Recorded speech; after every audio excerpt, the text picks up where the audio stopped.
The 1950s. Alice and Jack live in a typical American town. They hang out with friends, have fun, drive around, and love each other. One day, while Alice is getting ready for a party with friends, Jack goes to work with a crowd of other white collars. A female voice narrates that today is the 997th day. All employees are on their way to headquarters. All residents are safe and accounted for. Ladies are wished a good day, and Alice starts her household chores. Then she goes to her dance classes, like all the exemplary wives in town. The instructor, Shelley, reminds them, beauty is in control and grace is in symmetry. After the class, Alice returns home, chats with her neighbor Bonnie, who constantly scolds her children, and goes to take down the dried laundry. A catchy tune constantly plays in Alice's head, and she hums it. Suddenly, she notices another neighbor, Margaret, standing in front of her house, oblivious to her surroundings. Alice starts cooking, but one egg arouses her suspicion. She squeezes it in her hand and the egg turns out to be empty. She crushes the rest, they're all hollow. This activity is interrupted by burnt meat. In the evening, she greets her husband, beautifully dressed, with her hair done, and at a set table. However, her husband decides to start with another, more pleasant activity. The next day, the women relax by the pool. Alice is distracted, the song in her head again causing her concern. Then a visual sequence appears, a circle of women in wigs. Later, Alice approaches a model of the town and mindlessly traces her finger along the streets. And when she leaves the town limits, Bonnie picks her up. It's time for cocktails served by her children. During this time, the men discuss distracting topics. Everything is decent, sunny, and calm. A signal sounds, and Shelley welcomes the new residents. She is happy that the couple can learn from her husband, Frank, who has created something extraordinary, a new world. Margaret interrupts Shelley's speech, saying she and her husband shouldn't be here. Alice's husband hastily leads her away, and the newly appeared Frank apologizes to the guests. The couple is going through a tough time. They're tasked to chase dreams and confront chaos, the main enemy of progress. And they all change the world. The guests echo Frank's words. Everyone here is happy, they are all one family. The man thanks the women for supporting their husbands, they are their support. The fun continues. Alice goes to find Jack, but finds Margaret, who says she has nightmares she can't be here, but Alice's husband quickly pulls the curtain in front of Alice. Alice finds her husband in the house. Jack kisses her, and the couple gets some alone time. But at the brightest moment, Alice sees Frank, who, smiling, watches their lovemaking. Later, the women gather in a shopping center and discuss their perfect lives, and poor Margaret. Alice feels sorry for her neighbor, though Bonnie thinks she brought the trouble on herself. After all, she took her son into the desert by herself. They found her, but without the child. The conversation turns to what the men are doing. No one knows for sure, but it's said that they are making weapons. Bonnie cuts in. That's not their business. Women also do work. They create comfort. At night, Alice has a nightmare, but in the morning, as usual, she sees her husband off to work and starts her household chores. Then she goes on a trip. She is the only one left on the trolley bus and says she just wants to ride. Suddenly, she sees a plane flying towards the mountains, and then it crashes. Alice yells to the driver, but he doesn't understand what she wants. She urges him to help the victims, but he is on his route and cannot deviate.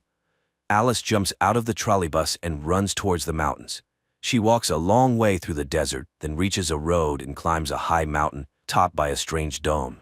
She approaches closer and stops at a mirrored glass. Around her, no one, only her reflection. Alice raises her hands to the glass and loses consciousness. In front of her in the darkness, a circle of dancing women and a male voice calls for order. People must allow themselves to discover what life should be like. The next moment, Alice finds herself on her bed. Coming to the kitchen, she sees Jack preparing dinner. The dishes are in disarray, many groceries spoiled. Alice doesn't understand what's happening, and her husband explains that when he came from work, she was already asleep, and she returned home on the trolley bus. Alice doesn't understand. Did the driver come back for her? But now Jack looks at his wife uncomprehendingly. Alice decides she saw everything in a dream. The next morning, everything goes as usual. Alice sends her husband off and starts cleaning the window glass, but suddenly it seems to move. It presses her against the wall, and the woman is gasping for air. The next moment, the phone rings and Alice is completely free. Margaret's voice on the phone urges her to get out of there. After all, she was there and saw it all herself. Alice again sees dancing women, but now it is herself and her friends. and suddenly, instead of her own reflection, Margaret appears, approaching the mirror from the other side and starts banging her head against the surface. Alice screams and comes to.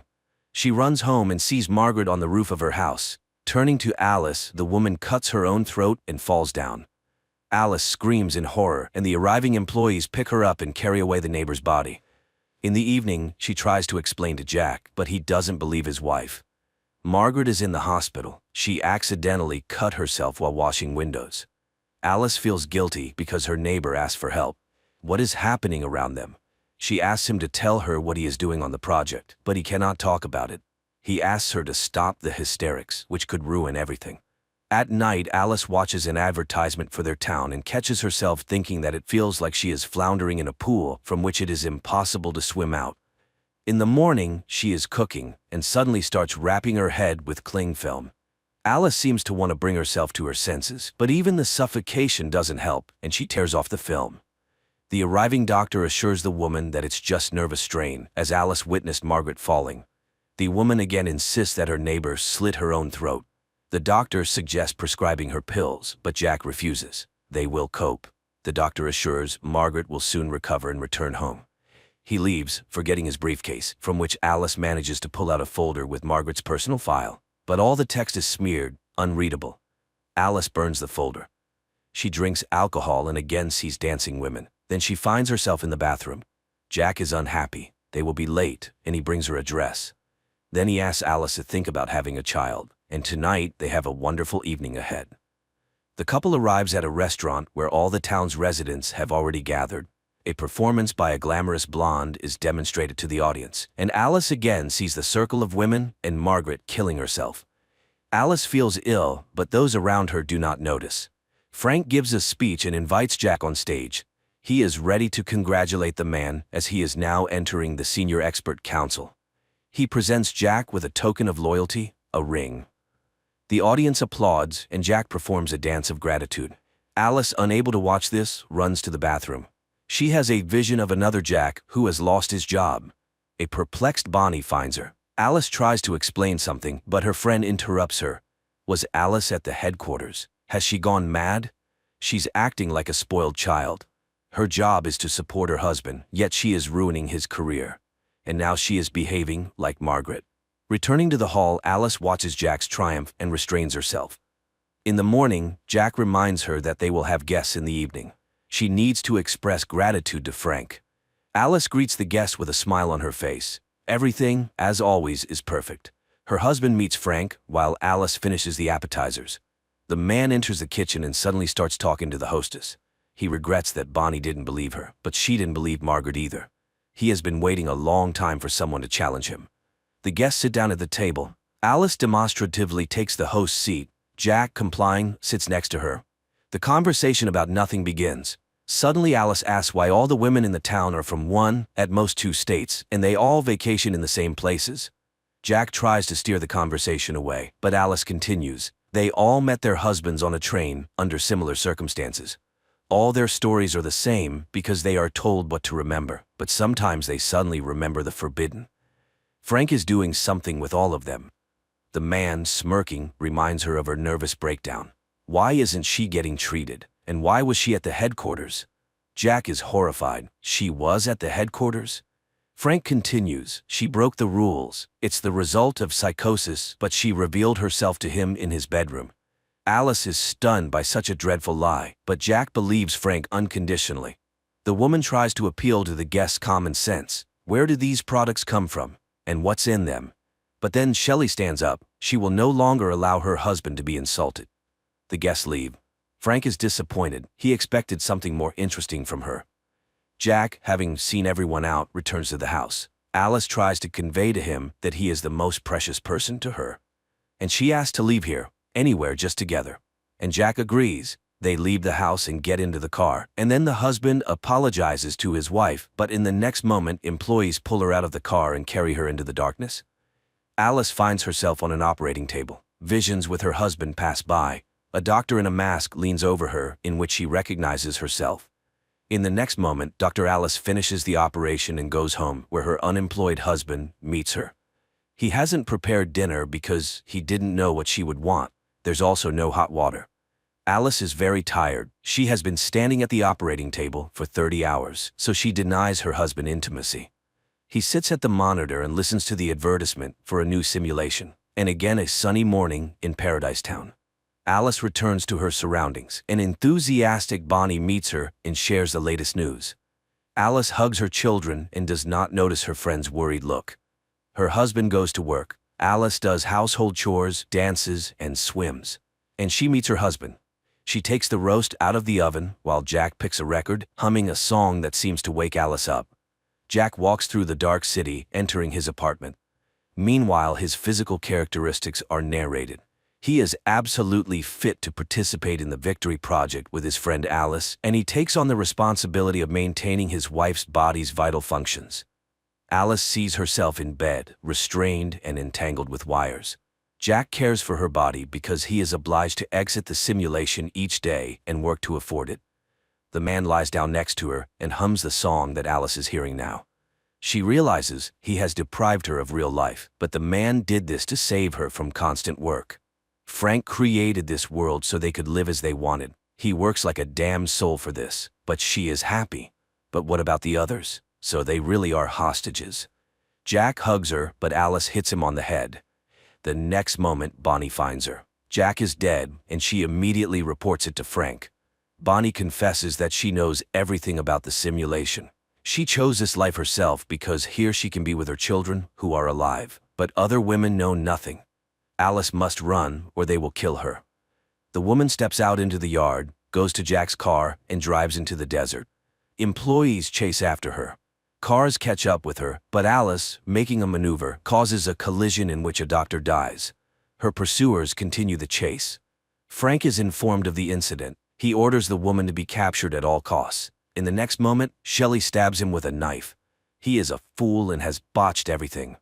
Alice races towards the mountain, but near the summit, her car stalls. She continues on foot. Employees pursue her, and there ahead, the dome. The woman approaches it, her pursuers just steps behind her, and suddenly feels her husband's hands on her shoulders, asking her not to leave him. Shelley reaches out. A strike. Darkness. Visions of the perfect life and victory. And a sigh from a woman waking up in reality. That case when it's hard to take someone's side. The husband deprived his wife of reality with good intentions to make her happy, and probably many would want to escape into the simulation from everyday problems. But can you make someone happy against their will?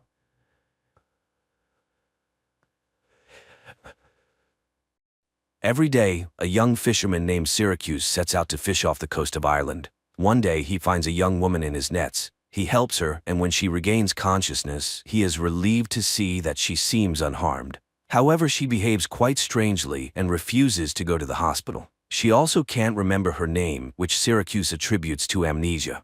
He takes her to his late mother's house, offers her some sandwiches, and suggests she stay there for a while. He needs to go see his daughter. Annie lives with his ex-wife, Maura, and today he has to take the girl to dialysis. While the procedure is ongoing, he tells Annie a story about a fisherman who caught a woman from the sea. Annie explains that it was likely a selkie, a creature she learned about at school. Sometimes they come ashore until the sea calls them back. After the procedure, Syracuse takes Annie back to her mother, who is eager to show her the new electric wheelchair she received. Annie shows off the chair to her father, but her mother immediately criticizes him for not talking to the doctor about a new kidney for their daughter. The next morning, Syracuse finds a woman washing clothes in a stream, singing in an unknown language. She asks if she can come with him, and he lets her board his boat. On the way, she says her name is Ondine, which means from the water. Soon, Syracuse's boat stops for lobster fishing, but the baskets come up empty. Ondine begins to sing a song that Syracuse has never heard before, and suddenly every basket is filled with a catch. She helps him pull them out and is surprised when he throws the smaller ones and extras back into the sea. However, she flatly refuses to go with him to the market. He sells the lobsters to the astonished buyers and purchases a dress at a store. Then he heads to pick up Annie from school. On the way home, he continues the story about the fisherman and the woman from the sea. She sings to the fish, and he catches them. Both are happy. Annie thinks it's a dream because everything seems like his dream coming true.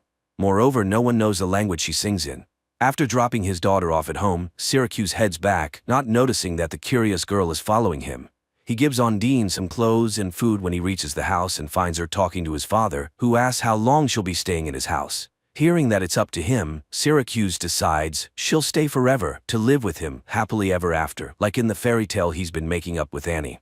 After seeing everything with her own eyes, Annie goes to the library and asks for books about selkies. Meanwhile, Syracuse goes to church to confess, admitting he's an alcoholic, even though he hasn't drunk for over 2 years.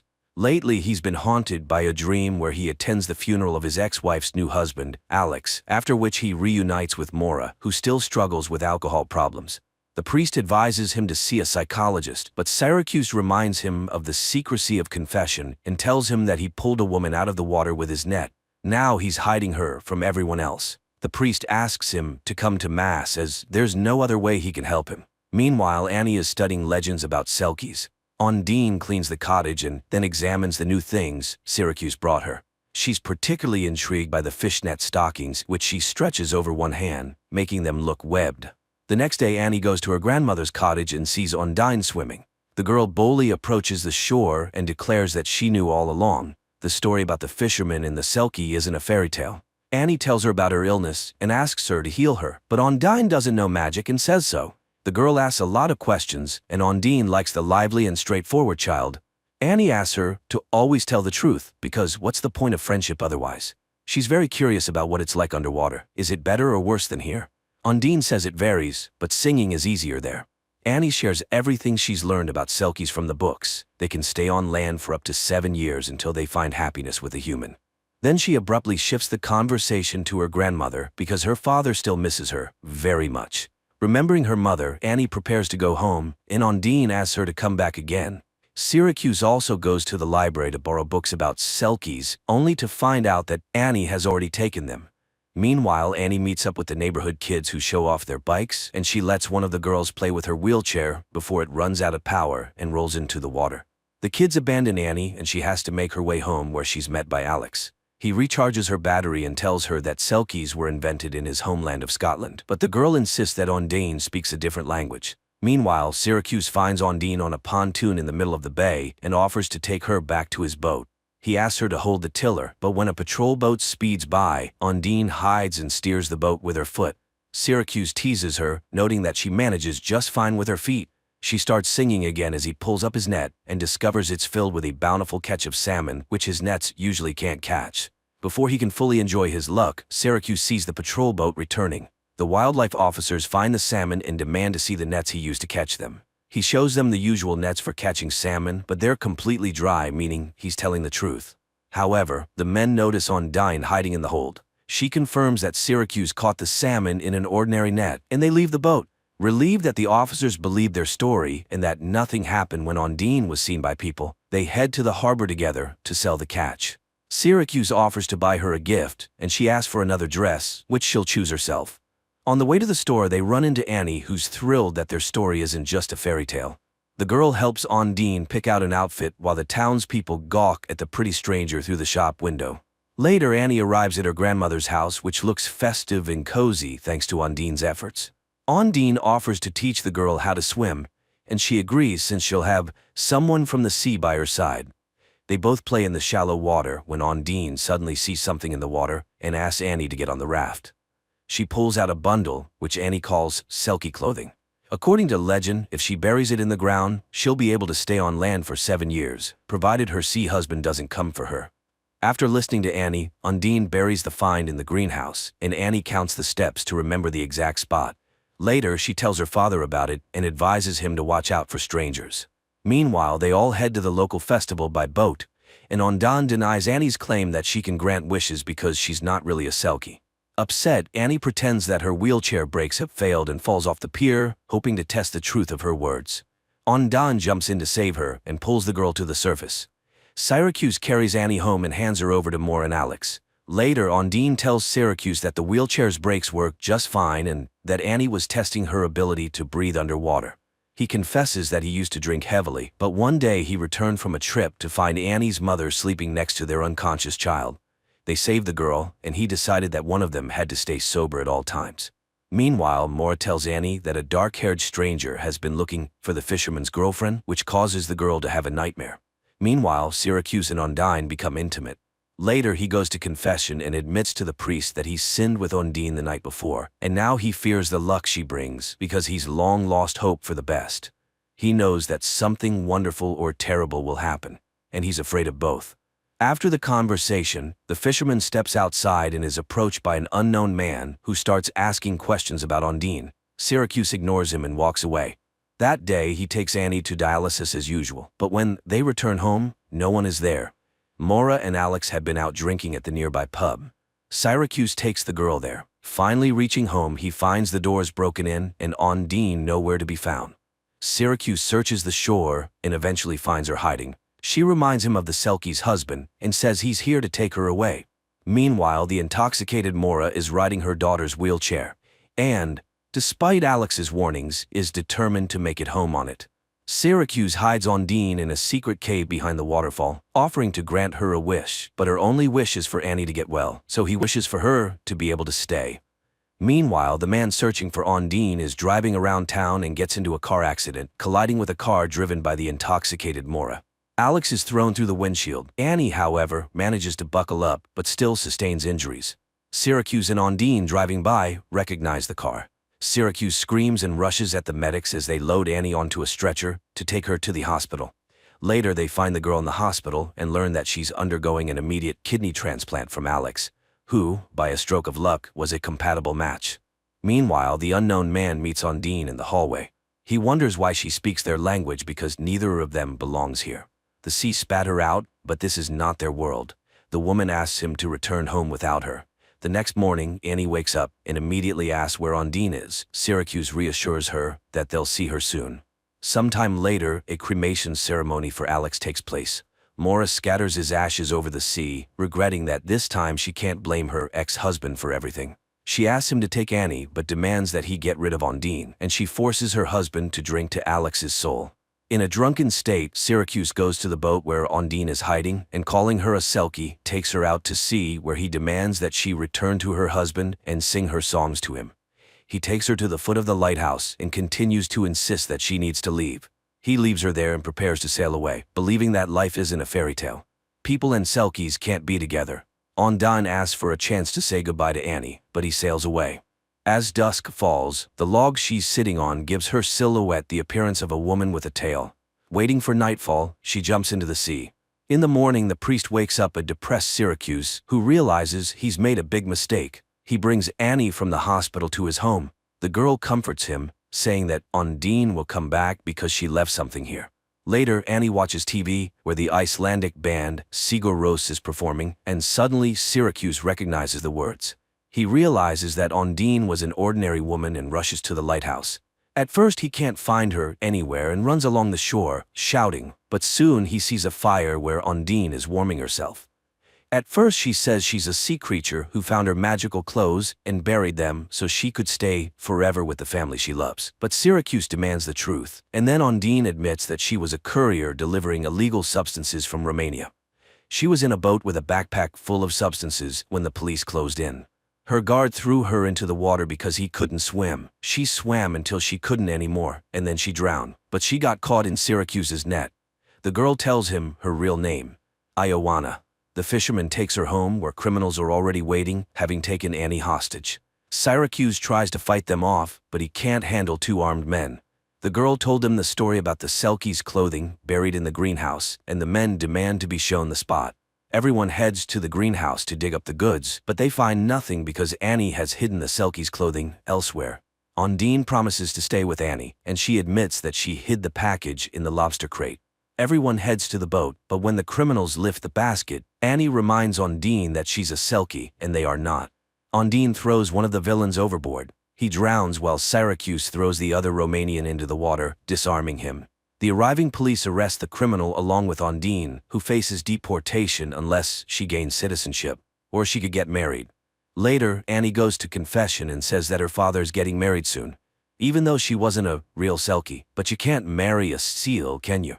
In the final scenes, a girl in a white dress and a fisherman in a suit sail off on their boat for a honeymoon, bringing to life the fairy tale about the happiness of a human in a Selkie. That's where the movie ends.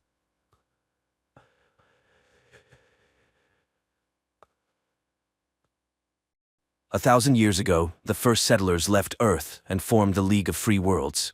Some got warm, sun-drenched planets, while others were fated to be born on a planet covered with impenetrable swamps.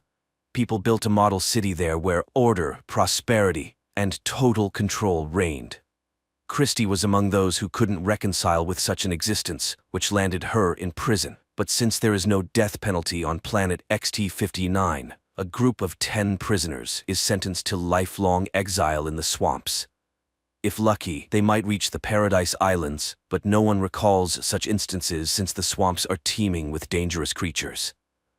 This time, as the prisoners were prepared for their last journey, the captain incapacitates one of the prisoners, his head shrouded in a sack, and orders him to move forward. The prisoner inquires about the security barrier and begins to move very cautiously. He miraculously avoids the hit from the security's invisible barrier, and the captain orders to deactivate the protection. Then, the captain reads the sentence and removes the sack from the prisoner's head, followed by an order to give the prisoners a metal box with supplies. They have an hour to set off, or the guards will kill them on the spot. One of the women goes into hysteria, claiming she's a tourist and innocent. She tries to run, but Christie catches and calms the unfortunate woman. The prisoner, freed from the sack, suggests that people introduce themselves. He is Irwin, but the initiative is intercepted by the formidable-looking Youst, nicknamed the Polar Wolf, who knows these swamps well as it's not his first exile. The wolf wants to know everything about each member of the team, but their acquaintance is interrupted by the appearance of a dangerous local creature living underground, called the Pagan. The creature senses vibration and moves towards it, dragging its prey underground. Christie declares that she intends to only listen to Irwin. Youst reminds her of his superiority, to which Irwin proposes to divide the supplies and opens the box. He manages to grab only a knife when the others pounce on the box with supplies. The wolf again reminds everyone that he's the boss, but Irwin refuses to listen to a prisoner and announces his departure to the Paradise Islands. Christie joins him, but first, they want their share of the supplies. The wolf's henchman tries to claim rights over Christie. Then Irwin puts a knife to his throat, reminding that any attempt of the prisoners to destroy each other will result in them being immediately shot on the spot. So, the wolf has no choice but to give the pair their share of supplies. Additionally, Irwin requests the metal box itself in exchange for a portion of food, and the wolf agrees to give it away. The wolf orders his group to prepare for the journey when Christie asks Irwin to help the helpless tourist. But he refuses. That woman is already dead, even though she doesn't know it. Irwin explains to Christie that she should go first because she is lighter than him, and he will be able to pull her out if she falls into the swamp. At that time, a voice from the fortress commands the prisoners to lave the shore. The wolf leads his team forward. Irwin and Christie tie a heavy box with ropes and also set off. Suddenly, a shot is fired from the fortress. People hide behind the rocks, and Irwin realizes that he was the intended target. He forces Christie to crawl out of the dangerous square. Along the way, the girl notices small, crawling creatures, but Irwin assures her of their harmlessness, suggesting they could be their food, which disgusts Christie. Soon, the pair reach a relatively safe place and confirm that Wolf's team is following their trail. Watching how Irwin calculates everything in advance and can find a solution to any problem, Christie worries, trying to understand who the man was before his exile. The girl doubts the existence of Paradise Islands, to which Irwin rightly remarks that then they wouldn't have tried to kill him. After all, the guards would have been sure that he would definitely die. And although it's his first time in the swamp, he is confident that he can find the right way. Meanwhile, the captain is reprimanded by the president for the advisor still being alive. Sergeant Matthias, who was the disguised prisoner, failed to eliminate the advisor. The captain reassures the president, stating the swamps are impassable. Meanwhile, Christie and Irwin find a small stream of clean water, and the girl washes her face, pondering her misfortune. Suddenly, Irwin asks Christie to freeze, but she thinks he's decided to take advantage of her. However, it turns out Irwin spotted the pagan, which suddenly emerged from under the ground. Christie grabs a knife and cuts off part of the creature. After that, Christie treats Irwin's wound while sharing that she ended up in prison for standing up to an inspector who tried to force her into intimacy. At that moment, the wolf's group appears from behind the rocks. The man intends to take back the metal box, but Irwin takes the part of the creature cut off by Christie and uses it as an electric whip. The wolf realizes the situation is bad and decides to let them go. The pair leaves, but the wolf stubbornly follows their tracks. Erwin heard that on the rotten shore there's a place where former prisoners live, and the wolf is their leader. He follows them, hoping that the pair will first fall into a swamp trap. Erwin notices the tips of the pagan sticking out of the ground and orders Christy to lie down, be silent, and not move. They do so, watching as a gigantic root of the pagan appears over the wolf's group, dragging several people underground. Meanwhile, the president again contacts the captain, who assures that he has taken the necessary measures and his man is on the trail. In the swamps, Erwin and Christy stop for the night. The man is ready to talk about himself if the girl solves his riddle about the cost of a chocolate bar. But while he states the conditions of the riddle, Christy falls asleep. The girl wakes up to a strange sound and sees a wave of creatures approaching them. She tries to run, but Erwin throws her into the box, climbs in himself, and closes the lid. The pair waits out the invasion, and although the box's lid is eventually breached, the people remain unharmed. Finally, silence falls, and they emerge outside. Christy's first question is about the answer to the riddle, and knowing it, she calms down. Now the box is no longer needed, and the pair throws it away. Soon they reach the liquid part of the swamp. Meanwhile, the remaining part of the wolf's group follows their trail, but Layla, realizing they might lose the couple, runs after Erwin and Christy. The wolf rushes after her and falls into a swamp pit. Here Layla slips up, saying that Erwin is a former presidential advisor and knows best how to act. Nevertheless, one of the prisoners, Jan, helps the wolf out. In the evening, Erwin sets up camp, forces Christy to eat raw tadpoles, and confesses that he was the president's advisor, but his conscience tormented him. He collected a lot of different information and wanted to tell the public about it. The authorities realized they couldn't get rid of him quietly and sent him to the swamps. But he managed to launch a virus into the control system, which can only be turned off knowing the code, and only he has the code. So, after the system's collapse, free people will be able to build their new free city management system. Christy reminds him that then they will definitely be looking for him, but the man is confident that by that time, they will already be on the islands. Meanwhile, in the city, the system begins to collapse. The communication satellites fail first. In the morning, Layla and those who left the wolf encounter wild people on their way. Hearing their screams, Christy curses whoever invented this method of punishment. Erwin admits that he did it because he thought it was humane. Christy breaks down and berates Erwin, urging him to burn himself so no one can learn his code. He starts screaming, calling the savages to fight to die, but no one comes out. Then Christy confesses that she was offered freedom for his death. Meanwhile, the wolf finds those hiding among the rocks of his group. To save herself, Layla tells about the offer she received to kill the advisor, after which a ship will fly for her. The wolf orders to find the sensor on her body. The girl runs away and dies in the web of a dangerous swamp fungus. Seeing that their spy is dead, the captain arms Sergeant Matthias and sends him on the advisor's trail. Meanwhile, another man from the wolf's group dies, and then Jan catches up with the couple, and distracted by him, Erwin falls into a trap to the wolf, who intends to exchange the advisor for freedom. Erwin, tied up, tries to persuade Christy to run, but she suddenly kisses him. The wolf forces Erwin to stand, but he mocks the prisoner, and the wolf has to carry Erwin on his back. Meanwhile, Sergeant Matthias's group lands in the ruins of the old prison where wild criminals live. Soon the wolf's group also gets there. Leaving the tied advisor and Christy aside, the wolf goes to negotiate with the sergeant. But while they are agreeing, Erwin frees himself and escapes. The wolf promises to find him but gets shot by the sergeant, after which Matthias finds Christy and Jan, and killing the latter leads the girl forward. Erwin confronts Matthias and demands to release Christy in exchange for himself. The military agrees but shoots a tranquilizer, hitting Christy, and himself receives a knife in the back from the fatally wounded wolf. Erwin thanks the dying man, who advises not to go to the Paradise Islands because they don't exist. Then he drinks poison to avoid suffering. Later, Erwin, carrying Christy in his arms, reaches the sea, and the advisor realizes that the Paradise Islands are rafts made of plants, and they can cross the strait on them.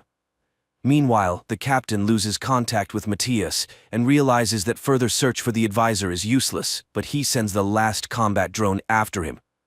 At this time, Christy comes to her senses and realizes that their island is gradually sinking. The prisoner with them, Job, hears this and goes into the water to save the couple. Soon they hear the sound of an approaching drone, but the drone fails to reach them and falls into the water, thereby proving that Erwin's virus worked and the city's control system is destroyed. Their joy is overshadowed by a cliff appearing ahead. The couple wraps themselves in their plant-made island and miraculously survives a gigantic waterfall. Soon, they reach the shore, where a secret bunker is set up in case of the president's escape, designed and built by Erwin. But he doesn't know the entire code. The last figure was entered by the president. There are only 2 attempts, so guessing it is impossible. Then Christy remembers the riddle about the chocolate bar and, knowing the president's answer to it, which Erwin also posed to him, suggests entering the number he named. And the bunker opens. But then it turns out that the hidden spaceship there is single-seated. Erwin insists that Christy should fly alone, but she refuses because she loves him.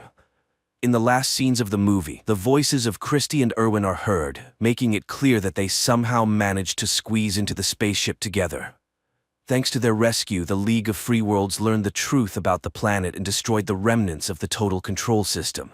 But 10 years later, a new system was established on planet XT-59, much more cruel than the previous one.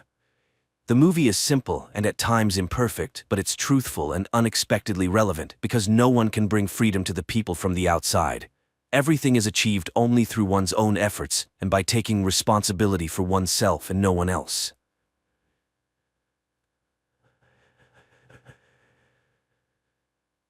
Krefeld, 1984. One night, a father awakens his 6-year-old son Mark because they need to flee their now dangerous home. While the man hurries the older son, Thomas, Mark sees a frog statuette that stood on the shelf come to life. The father and sons drive into the night. Suddenly, the boy's mother Petra appears, begging the father not to take the sons as no one is pursuing him. He drives around her and races to the cemetery.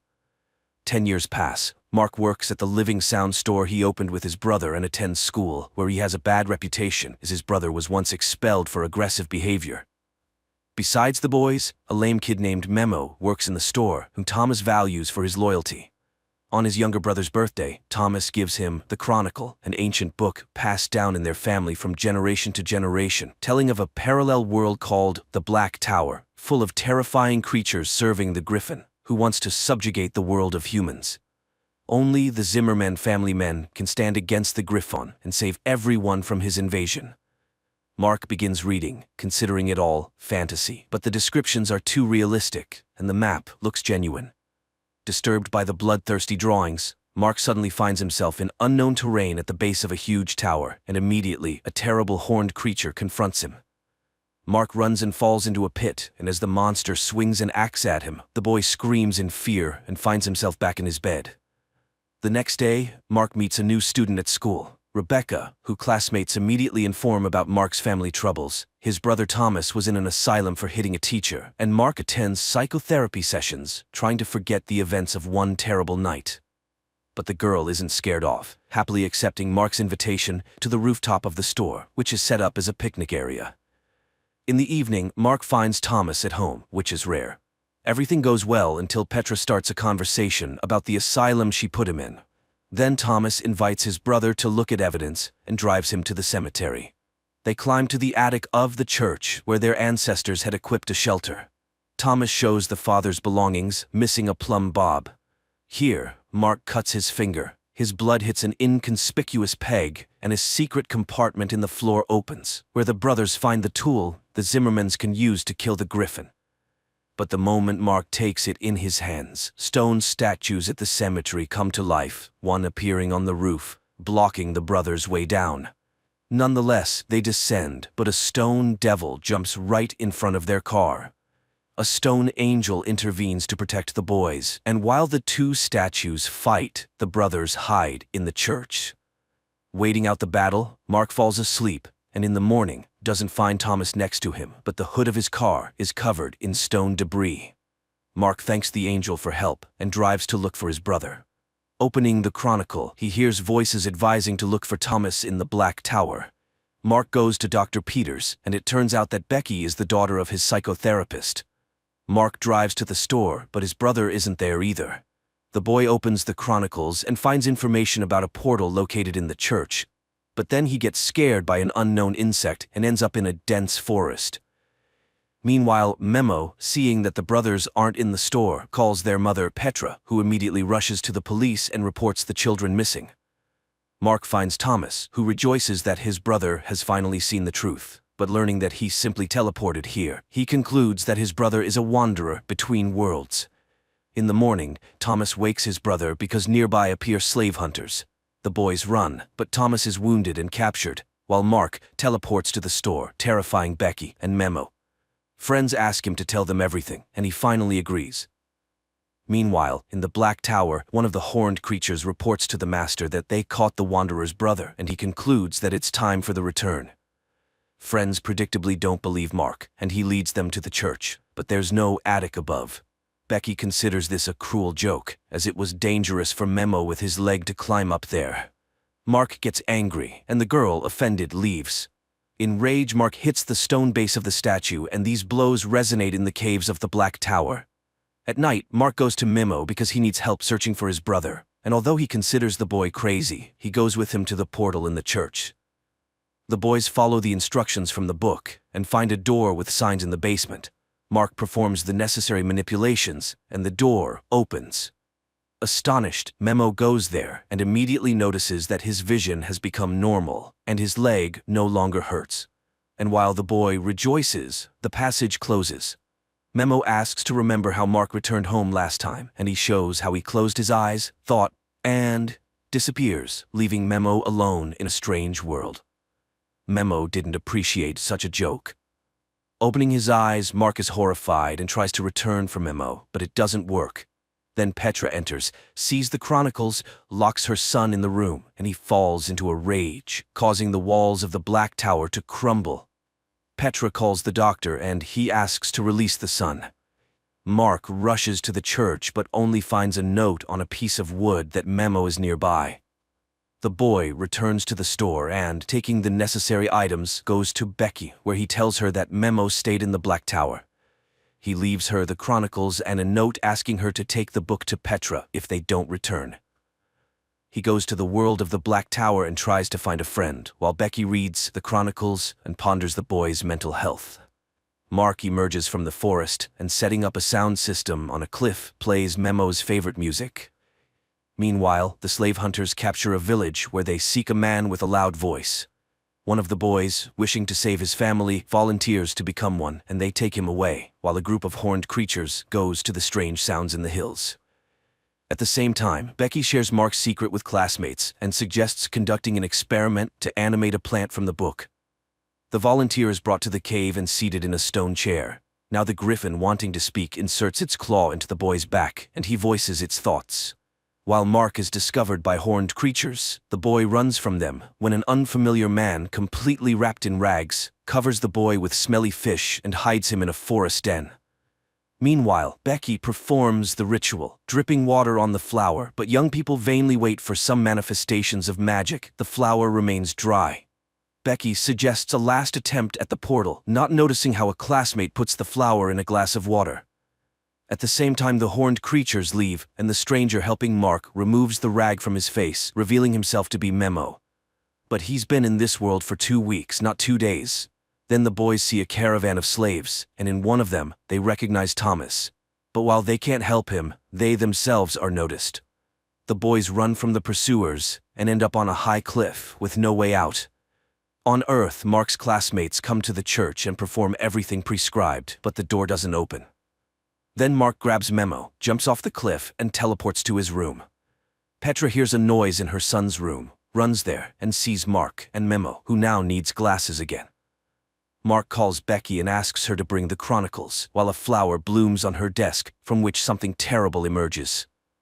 The next day, the boys begin developing a plan to save Thomas, especially since Memo now knows a lot about the world of the Black Tower.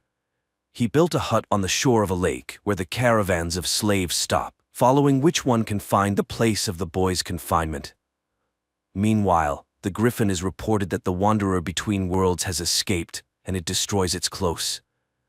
And Becky, waking up, finds a blooming flower, miraculously avoiding contact with the creature, and gives the chronicles to her father because she now considers Mark sick. In school, she tells the boy about this, and he experiences another fit of rage. Becky's father, having read the chronicles, goes to Petra and admits that he underestimated her son's illness. The woman decides to hospitalize Mark despite the doctor's protests. Later, the woman detains her son near the house when an ambulance arrives, and paramedics grab the boy, but he resists and runs across the roof to the church, where Memo has long been waiting, but the paramedics come there too. The boys fend them off when suddenly a hooded man comes and scatters the medics, beating one to death. The boys run to the door, while Petra waiting outside sees a bloodied Mark coming out of the church. At that time, Memo leads his friend to his hut by the lake. Meanwhile, the father informs Becky about Mark's deed and forbids her from leaving the house. He himself goes to the crime scene and confirms Mark's capacity for crime. Becky enters her room, turns on music and lies down on the floor. At the same time, a downpour suddenly starts in the Black Tower, and the alarmed Memo shows the scorpions hatching from the flowers upon contact with water. The boys run away. On Earth, Becky is attacked by a similar scorpion that enters her mouth. She manages to pull it out with tongs and destroy it by sprinkling salt. The boys also manage to escape by climbing onto a rock. Morning comes, the scorpions dry out right before their eyes, and Becky rushes to look for the chronicles because she now believes the boy. She takes the book and hurries to Petra. At the same time, the boys reach a lake in the mountains. On Earth, Becky's father comes home, takes off his bloodied clothes and burns them in the yard because it was he who was in Mark's guise in the church and killed the medic. Meanwhile, a faceless wizard arrives at the Griffin, reporting that he did everything to prevent the boy from returning to the human world. And Mark, at this time, admires Memo's cabin and is surprised by the changes in his friend. From the cabin, one can monitor the paths, and the caravan will not pass by unnoticed. But just in case, the boys set up signal cans. Becky comes to Petra, where a detective arrives, who also notes the oddity of what is happening. The girl tells everything she managed to find out about the Zimmerman family, and only then notices that she forgot her backpack with the chronicle and the classmate's car. Mark and Memo spend the evening by the fire, developing a plan. Mark can go to the mines, find Thomas, and teleport home with him. Memo is ready to walk to the portal that Mark will open, but the boy needs to train in teleportation. At this time, the wizard reports the plans of the boys who stopped at the lake. The Griffin orders their capture and reminds that he does not need complications in the human world yet. In the morning, Mark wakes up feeling someone's presence, and going to the shore, hears the screams of a fish, which Memo catches, and guts. Mark remembers how and where he teleported, and begins training. At the same time, a messenger from the Black Tower comes to Dr. Peters's house, telling about Mark's appearance. The doctor is proud of himself because it was he who prepared the boy, invoking the necessary rage in him and cutting off his way to the world of people. After seeing off the guest, the doctor goes to Becky's room and discovers that she has disappeared. He gathers dust in her room and, tasting it, learns about everything she did during the day. Then he goes to a youth party where the girl went to get her backpack back. Meanwhile, Memo expresses the thought that fear is not necessary for teleportation, and Mark remembers the kiss with Becky and teleports to the town. He immediately returns, but it turns out that he was gone for 2 days. The boy finds out that strong emotion and a vision of the place to which one must move are needed for teleportation. At this time, Becky finds her water-soaked backpack in the kitchen, and opening the book, sees a bloomed flower. The girl realizes the threat looming over those present, takes a pack of salt, and goes to track down the monster. In the other world, Mark again hears someone's footsteps and sees his father, who accuses him of his own death. Memo brings him to his senses, but Mark is sure that someone is getting into his head. Meanwhile, Dr. Peters comes to the party when one of the girls is attacked by the monster. Becky rushes for help when her father stops her and, using hypnosis, orders her to leave. Petra and the detective sitting in the hall suddenly see young people flying out of the crowd, then screams are heard, and everyone runs away. And in the middle of the hall remains an incomprehensible creature, resembling a many-legged scorpion. The detective pulls out a gun, but the monster attacks him, knocking the weapon out. And then Petra picks up the pistol and saves the detective. Then the doctor enters the hall and the killed millipede turns into a bear.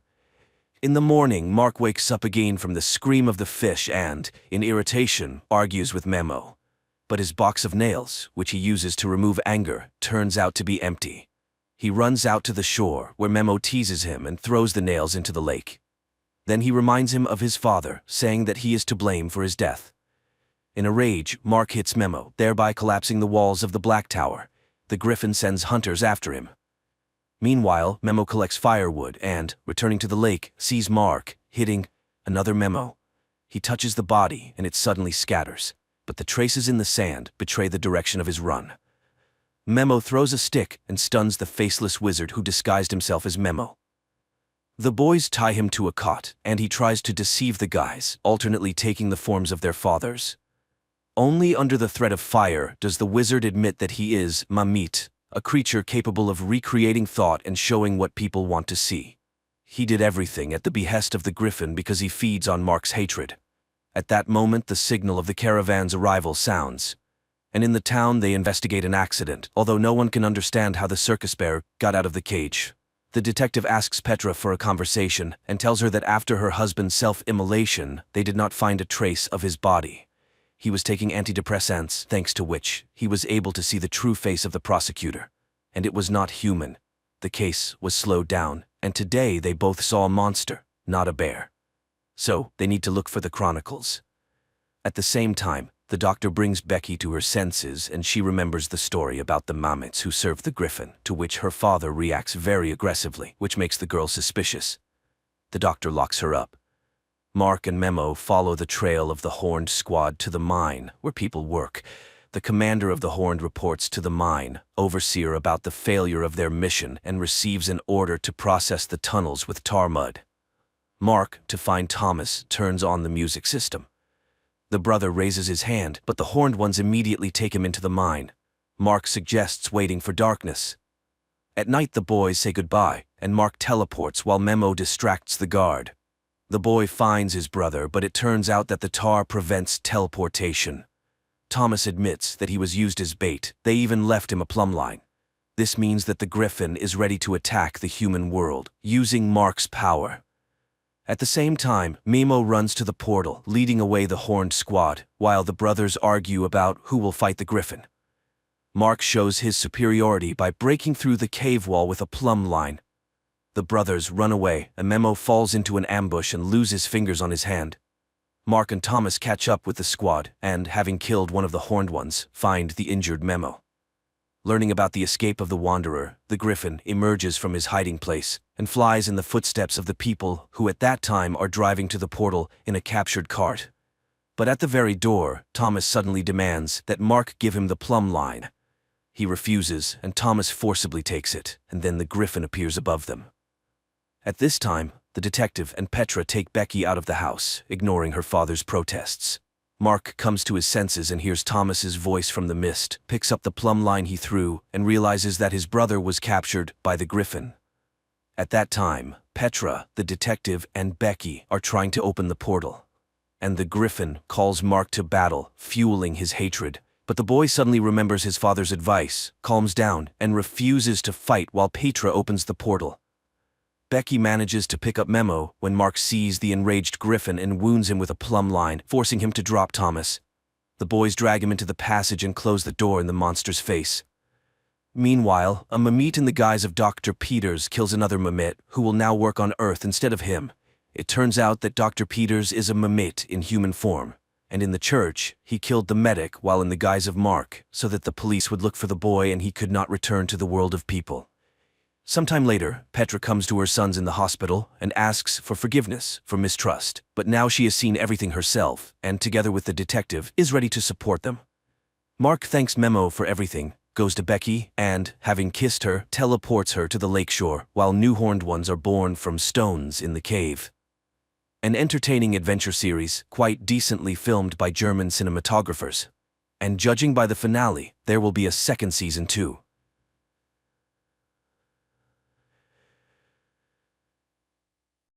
At the beginning of the movie, we see an experienced fisherman heading out to sea. Like thousands of times before, he casts his net from the boat, but something goes wrong and the net gets caught on something on the ocean floor. The fisherman dives down, but he can't make it back to the surface as a huge school of fish surrounds him. Charlie, a lighthouse keeper, calls her colleagues in Germany to discuss current affairs. She's interrupted by a signal on her monitor and rushes off to investigate. Charlie has to swim to the duty boy to dive into the water and retrieve a sensor that somehow got tangled up in fishing nets. Strange things are also happening in Canada. Leon, a young whale researcher, is called to Vancouver's City Beach, where a giant killer whale washed up a couple of hours ago. After examining the animal, he heads to the fishing dock to find out who among the poachers caused serious cuts to the killer whale. An old fisherman takes Leon to his boat and shows him the bitten side of the vessel which was used to try and overturn the killer whale. Leon doesn't believe this story, but the man is sure that the fisherman wouldn't lie to him and that they had to destroy the whale to save themselves. Charlie and her new friend launch a repaired sensor into the ocean, tasked with tracking marine animal population.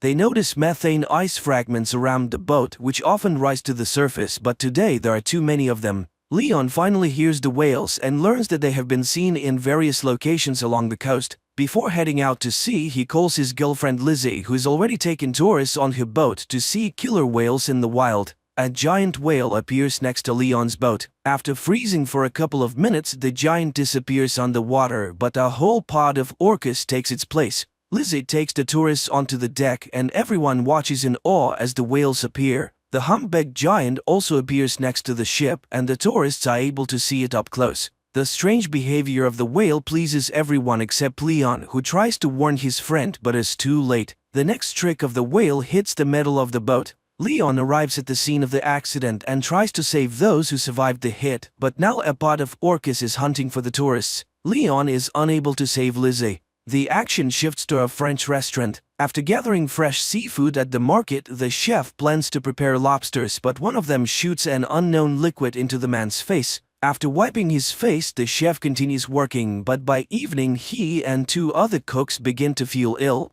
The chef passes away that same evening and the two young cooks are taken to the ICU, waiting for the test results to determine what happened. At the same time, a Norwegian ship in the sea lowers a camera to study an unusual phenomenon, an invasion of ice worms. A few specimens are brought to the surface for study, and the scientist finds a new peculiarity. These creatures have jaws and reproduce several times faster. A commission is formed and everyone agrees that they have discovered a new species of worms and bacteria. Leon talks to the owner of a fishing boat who was also a witness to the humpback whales attacking other boats the day before. In addition, Leon is shown another anomaly. The bottom of the ship that returned from the sea is covered with a thick layer of mollusks which has never been seen before. A group of scientists launches a sampler onto the seafloor to check the soil where worms were found, but due to a methane leak, an explosion occurs. The ship manages to survive, but the team is greatly frightened. The scientists are not only scared of the mistake during the operation, but also the results of the test. In addition to the worms on the seafloor, there are bacteria that eat ice and can reach the very bottom. Jess records a video message to Charlie when something strange suddenly happens and alarming readings appear on the monitors. The water under the ship starts boiling and something pulls it down into the depths. The action shifts to Venice. A young man in love reads poetry on a bridge when suddenly the book falls from his hands and ends up in the canal. The couple immediately forgets about the poetry book because before their eyes is an even stranger sight. Thousands of giant jellyfish rise to the surface. Analysis of the bacteria from the infected chef reveals a new strain that feeds on blood cells. It turns out that several more people have died after visiting the restaurant on the coast. Leon requests permission to perform an autopsy on the killer whale to find out how pollution affects whales and whether this could be related to changes in the behavior of these giants. There is nothing inside the whale that could scare the experts, but Leon finds an unknown substance in its brain which is sent for analysis. Another victim of infection appears, a young man from a car wash. By putting together all the events, the scientists understand that the bacteria spread from the restaurant through the water supply system. Leon is informed of new cases of whale attacks. Looking at the map, the guy finds a pattern. All the changes occur with the whales during migration. To verify his suspicions, the guy sails to the place where the whales are resting during their sleep. The dive almost ends in tragedy, but Leon manages to install a camera on one of the whales and get out. Sigurd finds out that the Japanese have also found the worms, but they are not in a hurry to report it to the world. Recordings from the cameras are checked in 2 laboratories at once. Leon's footage shows that the whale pod descended to the very bottom, where they were met with strange glowing Far from the events, a new incident occurs on the coast. Hordes of crabs crawl out onto the streets of a small village. Another shot of the seabed finally lifts the veil of mystery. It turns out that one of the oil and gas companies was drilling ice in a forbidden place and damaged the seabed for several kilometers. Leon has to sneak through a fence to get to the guarded port area to collect a few more mussels for analysis from the ship, but he's caught by security and arrested. In the morning, Mr. Sato, the Japanese owner of the ship, contacts Leon. He asks the guy not to trespass on his territory in this way again, but promises to provide access to all materials for study. Charlie only now receives the message recorded by Jess a few minutes before the tragedy. When the emotions subside, the girl manages to notice some peculiarities on the recording. For example, a glow behind a porthole. Crabs are being delivered to the laboratory, which have started to emerge on the surface in different parts of the world. As expected, they too are filled with a strange substance that absorbs blood cells at an incredible speed. Charlie is reviewing the video repeatedly, not understanding what else is wrong with it. Finally, the girl's hearing catches a sound that is very similar to the sound from the deep-sea recording. The girl contacts the laboratory and shows them a part of the recording that caught her attention. But her stern boss, Katerina, rejects all the scientists' ideas, considering the sound on different recordings to be just random noise. She orders Charlie to finish up the work and shut down the station for the winter without coming up with incredible theories. But after cooling down and carefully considering Charlie's words, Katerina still decides to test this hypothesis, and a helicopter with a group of scientists and a deep water device arrives on the island. The device is delivered to the island by Sigor, and after handing it over to Charlie, he's about to leave. But at the same time, emergency messages come to the scientists on the mainland. They are only able to reach Sigor and inform him that a terrifying tsunami is approaching the coast. Those who see it with their own eyes realize that there is no chance of survival. Sigor manages to warn Charlie and they leave. At the conference, scientists give a report that the discovered bacteria intentionally infect humans, and soon everyone will have to flee far away from water sources. Leon tries to warn his fishermen friends about this, but none of them are ready to live on land, choosing to die in their familiar environment. Rahim meets Leon at the institute to participate in a scientific conference. The best minds gather to discuss what is happening, and most agree that there is some force at work that wants to drive people out of the ocean. Only Katerina is against everyone else. She refuses to abandon the knowledge and convictions gained through years of experience, so she orders the group to seek a logical explanation based on science. Despite objections from their mentor, the group of scientists presents their theory to the public, convincing the government that marine inhabitants infected with bacteria are intentionally attacking humans. They even give the new intelligence a name, the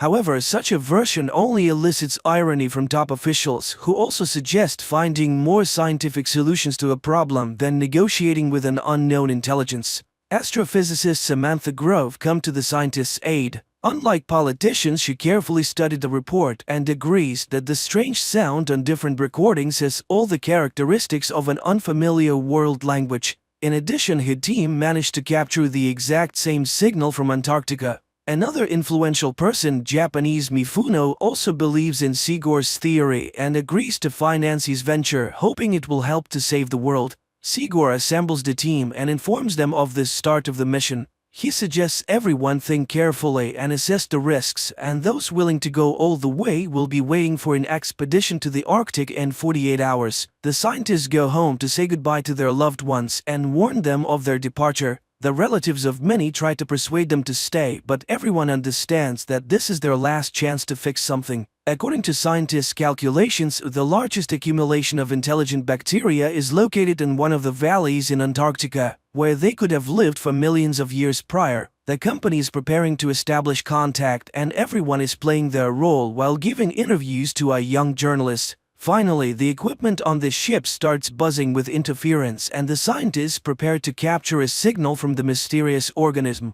Sarah, Mifuno's assistant, sits down next to Leon at the table and confesses to him that she would have never believed in their theory if it weren't for her boss, who has proven over many years that his intuition never fails. Samantha is devising a plan. She intends to add a sound of a human child scream to the organism's audio signal and return the recording to the intelligence to show that they are ready to communicate. Charlie asks her colleague to take her with him in the diving apparatus to the bottom. The ship drops anchor and the scientists begin transmitting the sound message. Meanwhile, the daring couple gets into the capsule and prepares to dive to the depths. The whole team is eagerly awaiting any reaction, and finally movement appears on the radar and the sensors pick up a sound signal. The team from the capsule tries to contact the captain's bridge to report that their fans are malfunctioning and they are running out of oxygen, but communication is not working. The chief pilot Luther is ready to return, but Charlie notices some movement and turns off the lights, waiting to see what happens next. On the ship, they also notice something approaching. Sigor insists that the captain recall the submarine, but they can't reach the group. Luther doesn't want to risk anymore and he lifts the boat. On the ship, a hatch opens to receive the capsule into a special compartment. Charlie notices a strange glow appearing around them at that moment, but she doesn't tell anyone about it. Meanwhile, Samantha reports that they have managed to establish contact. The sound signal has returned and the child's cry has been altered as a sign that the bacteria understood the message from humans. Dr. Chase is looking for a way to cure those who have already been infected by the bacteria. Luther tells the journalist that he saw nothing at the depth, and everything Charlie saw was probably a figment of her imagination, just like the whole idea of intelligence. Nevertheless, Samantha tries to decipher the messages to assemble them into a response signal that the intelligence will understand. While staying in the compartment with the capsule, the journalist notices a glow in the pool. The lights on the ship go out and interference begins. When everything is restored, the captain sees the journalist's body fallen on the monitor. Chase tries to save the girl and on her lips she notices a liquid resembling cerebrospinal fluid. Samantha tells the team and the captain that during the voltage surge there was a signal surge and it was so low that no one heard it. But most importantly, in the opinion of the astrophysicist, it originated from inside the ship. Charlie listens to what her colleagues are saying, but she never musters the courage to tell them that they brought the bacteria into the pool. Leon visits the girl, whose body has become covered in strange spots. The doctor asks the guy and Sarah for help. They must hold the girl while she takes a sample of the spinal fluid for analysis. The doctor tells the team about the results of the analysis. The substance previously found in marine creatures was discovered in Alicia's spinal cord. Chase believes that bacteria were attempting to merge with the girl's cells, and Charlie admits to seeing the glowing enter the ship with them. Samantha records a new message for the this time including an audio image from the astrophysicist. Charlie goes down to the sealed compartment without permission, and the pool starts glowing again, creating unusual shapes with the light. At that moment, Samantha receives a response message from the entity, which also contains an image. Mr. Mifuno's helicopter lands on the ship as he wants to be present for the opening. Sigor shows him the recording from the pool cameras and the image sent in response to Samantha's message. According to the astrophysicist, they have an image of the super ocean that surrounded a supercontinent millions of years ago. According to the scientists, the reminded them that they were, are, and will be on Earth much longer than humans, and all they want is for the oceans to be left alone and not destroyed. But there is good news. Since the entity is responding to messages, the team has a chance to negotiate and reach a ceasefire. In the meantime, Chase devises a drug that can destroy bacteria that consume blood cells. This news creates disagreement within the team. Mifuno plans to test the substance in the pool and if it works, completely destroy the Sigor disagrees with this, at least until they confirm that they cannot negotiate with the Chase tries to take the middle ground and suggests trying the drug in the pool but not rushing to launch it into the open ocean. Everyone gathers to watch the experiment. Chase launches the drug into the water, which immediately begins to rise, emitting a terrible scream that shatters the glass. The captain is informed that nothing is working on the ship and they are simply drifting in the waters of Antarctica. But worse, the ship is surrounded by icebergs. The vessel collides with an iceberg, but unexpectedly a blue glow takes it somewhere else. The captain orders the engines to be started to break free from the control of the He also doesn't understand why they don't pour all the drug they have on board into the water. But Sigurd tries to explain to the captain that everything that happened now is the price for his thoughtless experiment in the pool, and no one in the world will manufacture enough of the substance to destroy worldwide. The only way out is to make a truce. While the team is deciding how to negotiate with the entity traps the ship between the icebergs. Charlie hurries to the capsule to descend and deliver Luther's body to as a sign of complete obedience. Once at depth, Charlie changes her plan. She injects leukocytes into her heart that can merge with her and opens the capsule door. The body falls under the control of her, and the icebergs release the ship while billions of lights envelop the girl underwater. Later, Charlie brings the ship to a deserted island. It opens its eyes and looks at the sky with glowing blue eyes. The series ends here. Please write in the comments what you think about this series.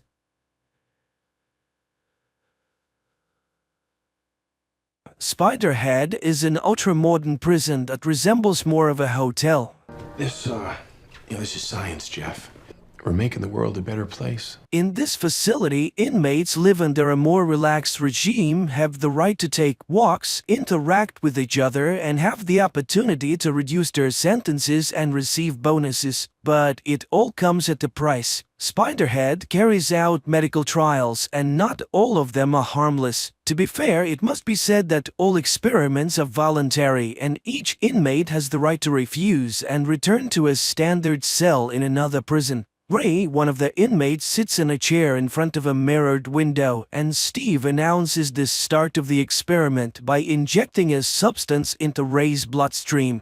Just a minute later, they administered the first dose of the drug to the subject and begin reciting simple jokes, causing Ray to burst into hysterical laughter. When the jokes are replaced by grim facts, the subject's reaction remains the same. Ray continues to laugh hysterically. Another morning in Spiderhead is no different from the previous ones. Inmates are awakened by a loudspeaker and their names immediately announced for participation in the experiments. Steve inquires of Jeff if he's willing to try the new N40 compound on himself, which no one has ever tried before, and the guy readily agrees to participate in the experiment. In addition to the test drug, another one is administered to enhance the speech centers of the brain. This allows Jeff to describe his state in great detail, mentioning the smallest details. Returning to the Spiderhead compound, Jeff meets Lizzie and tells her about his walk today. Unfortunately, he can't recount everything he saw because after taking the substance that enhances vocabulary, a side effect occurs. Jeff can't say even a few words. The only thing the guy remembers is that everything that surrounded him during the experiment, whether it was flowers or factory pipes, elicited the strongest feelings of love and admiration in him. In the evening, while sitting in bed, Jeff recalls how he ended up in prison. He and his friend decided to go for a joyride at the party, and the intoxicated Jeff took the wheel. The next day, the N40 trials, now called Cupid, continue, but this time Jeff is not alone. Heather, a bold girl who changes her mind about her partner after just a few seconds of drug administration, is invited to join him. The couple's conversation lasts only a few seconds before they cannot resist and engage in intimacy. They don't care that they're being observed and filmed, as the substance completely disconnects their minds from their internal barriers. The process concludes with the young people confessing their love for each other, which delights Steve, and he instructs his partner Mark to closely monitor the subjects to see how they behave when the effects of the substance wear off. The couple feels awkward after what happened and tries not to talk to anyone about it. Jeff continues to spend his free time with Lizzie, not telling her about what happened during the experiments, and he avoids encounters with Heather.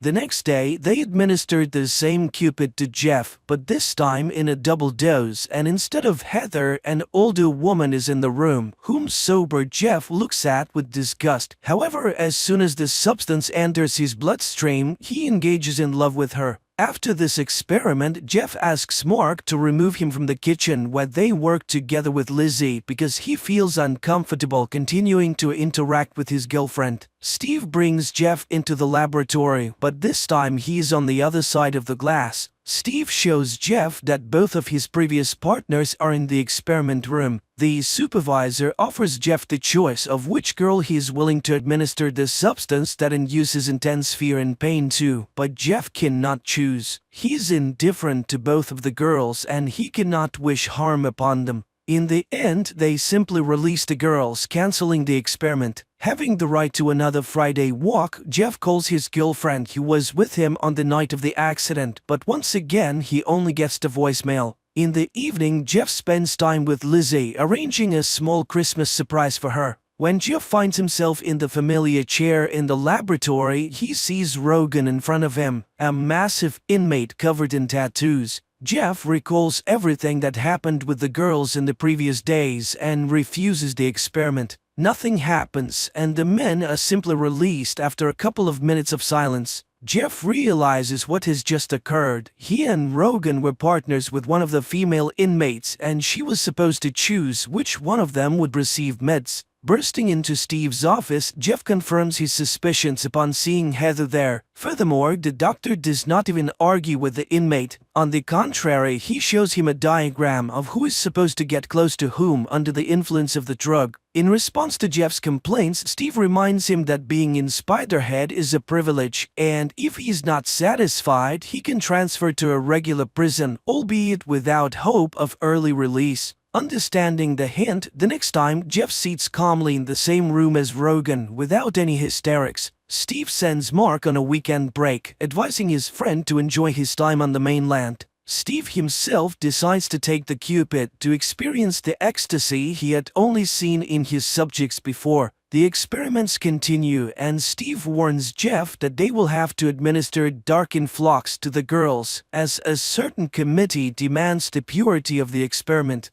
Jeff tries to explain that he does not wish for anyone to experience the effects of this substance regardless of his feelings for the girls. However, Steve remains adamant and reminds Jeff of all the privileges that he enjoys by cooperating with them. Not wanting to go back to a regular prison, Jeff agrees to administer dark influx to Heather. Heather begins to cry and panic, but the management calmly records the data, listening to Jeff's comments, which did not contain any hint of romantic feelings. The experiment's goal is achieved and Steve plans to conclude it, but an error occurs and Heather goes out of control. She gets hold of a sharp object and frees herself from the torment caused by the dark influx. While Steve and Mark are busy with Heather, Jeff notices the lost keys belonging to the supervisor and finds a notebook with records of upcoming experiments and a lottery ticket with the same numbers as the names of the meds being administered. Seeing that Steve is no longer behind the glass, Jeff manages to lock the safe and toss the keys back so that the doctor does not realize that his secret is exposed. Steve warns Mark that if anyone finds out about what happened to Heather and he has to answer for it, he will drag everyone who participated in the experiment down with him.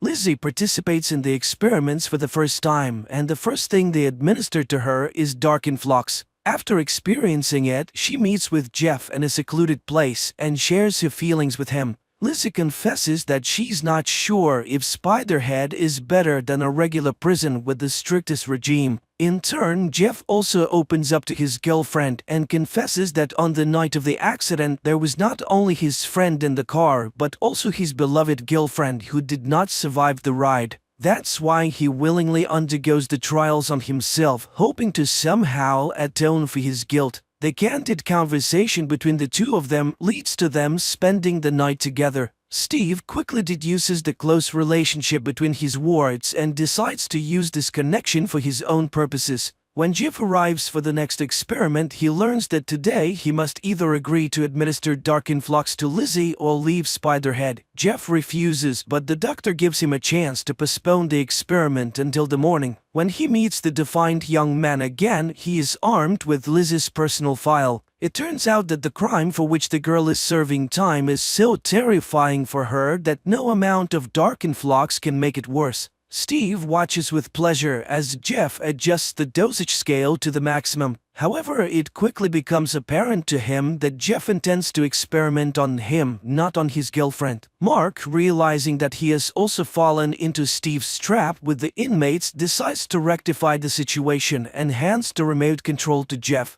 The inmate receives all the necessary information from Steve and persuades him to open the main exit so that he and Lizzie can leave the prison. But the manager grabs the remote control and administers the maximum dose of dark influx to the girl, causing her intense suffering. He then smashes his cell phone to prevent anyone from canceling his command. The couple manages to free themselves from the effects of the meds and run out of the laboratory. At the same time, Steve announces over the loudspeaker that because of the fugitives, everyone else will be sent back to prisons where their comfortable lives will come to an end. Jeff and Lizzie become the targets of a manhunt. Dozens of hardened criminals, including the massive tattooed Rogan, plan to deal with the couple who deprived them of all the privileges of the facility. Steve tries to escape with the meds because police boats called by Mark are about to approach Spiderhead. Steve manages to leave the base and take off in a small plane before the police arrive. But since his remote control is shattered, meds are injected into his bloodstream in massive quantities. Another release of Cupid induces admiration, and the man steers the plane towards a tiny rocky island, seeing it as a paradise. Mark, on the police boat, watches as his former boss circles above the sea and then crashes into the rocks. Jeff and Lizzie hijack a boat and manage to sail away before the police arrive. Happy and free, the young couple regrets only that Steve did not invent a substance that could induce self-forgiveness.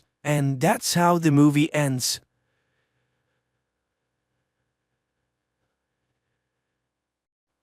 There comes a time when humanity is faced with weather disasters and global wars that are slowly destroying people. And technology emerges that people use not to save an uncertain tomorrow, but to return to the bright memories and emotions of yesterday. Nick Bannister goes to work where he is met by his assistant Emily Sanders, nicknamed Watts, who informs him that the fellow soldier is waiting for him. The man lost both legs in the recent global war and comes to Nick to take advantage of technology that allows him to return to a bright past left only in his memories. After all, few people dream of the future now because cities have flooded and wars have engulfed the world. The tank was originally a tool for interrogation and then became a means to relive the best moments of life all over again.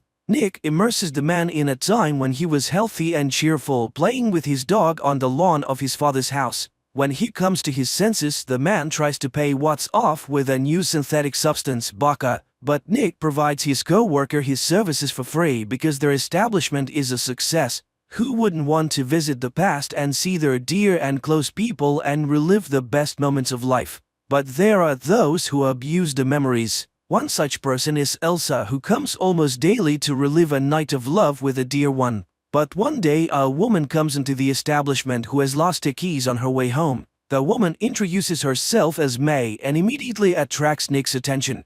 She is immersed in her memories, and Nick looks at the customer's day, the wake-up call, breakfast, and the keys May puts in her bag. She drives to work, to the club, and drops her keys under the makeup table. Watts wants to stop the memories, but for some reason Nick asks her to keep going. He sees a woman crying before going on stage, but picks himself up and goes to the microphone. He listens mesmerized to her voice, then turns off the equipment. After she leaves, Watts discovers May's forgotten earrings and gives them to Nick. As the sun rises, flooded Miami turns into a ghost town. It is so hot during the day that people had begun to live at night. The fighting at the borders ended long ago, but passions still boil inside the cities, and riots occur more and more often. And prosecutors often turn to Nick for help because his equipment can be used to peer into the moments of crime. Today's client is a tycoon accused of starting a fire in one of the buildings, and his lawyers are seeking a ban on a cession of capacity. And the prosecutor's office can do nothing, even though the city is mired in problems, murders, and corruption. During the war, such tycoons bought up dry land for next to nothing, and the settlers had to survive as best as they could.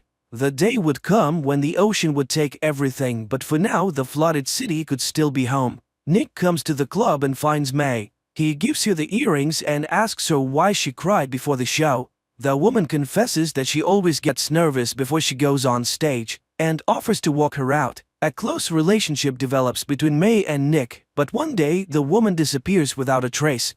Watts worries about her partner, who begins to constantly delve into his memories to figure out where and how to find May. The colleague tries to get the man to come back to his life as their business begins to crack at the seams. New technologies emerging, clients are leaving.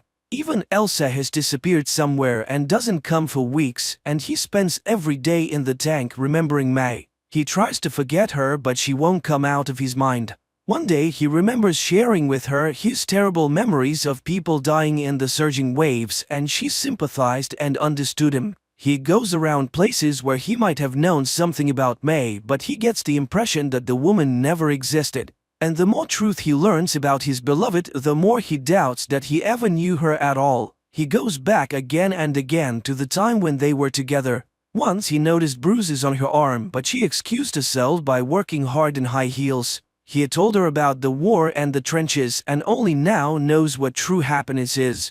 One day he is roused from his dive by someone's insistent knocking, but while he's getting out of the tank there is no one at the front door. Suddenly he sees something shiny under the water and picks up May's earring. Watts can't believe that the woman lost the jewelry today. Apparently it's been lying under the door for a long time. And now they need to get busy because they've been summoned to interrogate a dealer named Holes who worked for Joe, the biggest supplier of vodka. The criminal is submerged in the tank and finds himself in a bar room, in the middle of which stands the chair of the chief mafioso of Orleans, St. Joe. Suddenly a familiar voice is heard and Nick sees May. She sings for Joe and he notices the woman. The events took place over 5 years ago, and despite Watts' objections, Nick asks to show the memories next.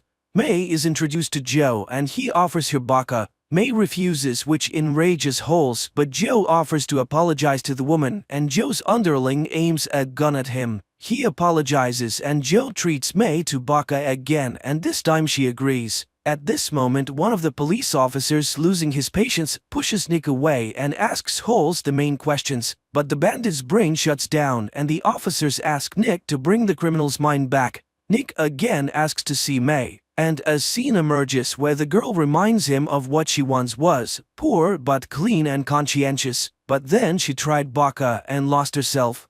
Holes has no time to listen to her outpourings because Joe is waiting for him with the goods, but it's not in the safe because May has robbed her master. The last thing Holes remembers is May hitting him over the head. Watts is astonished. Didn't Nick know that his beloved was using substances? But he never noticed this weakness of hers, but now he knows where to find her.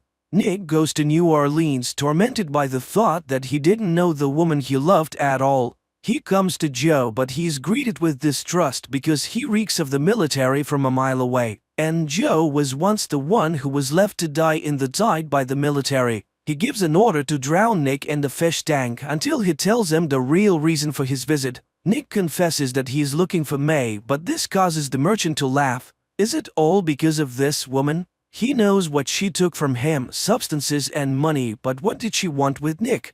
The conversation with the bandit might have ended badly if Watts hadn't come to the rescue.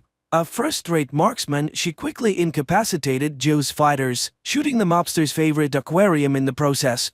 Nick struggles with his jailer, and as he prepares to engage in a firefight, it turns out that Watts has already dealt with everyone and mortally wounded Joe.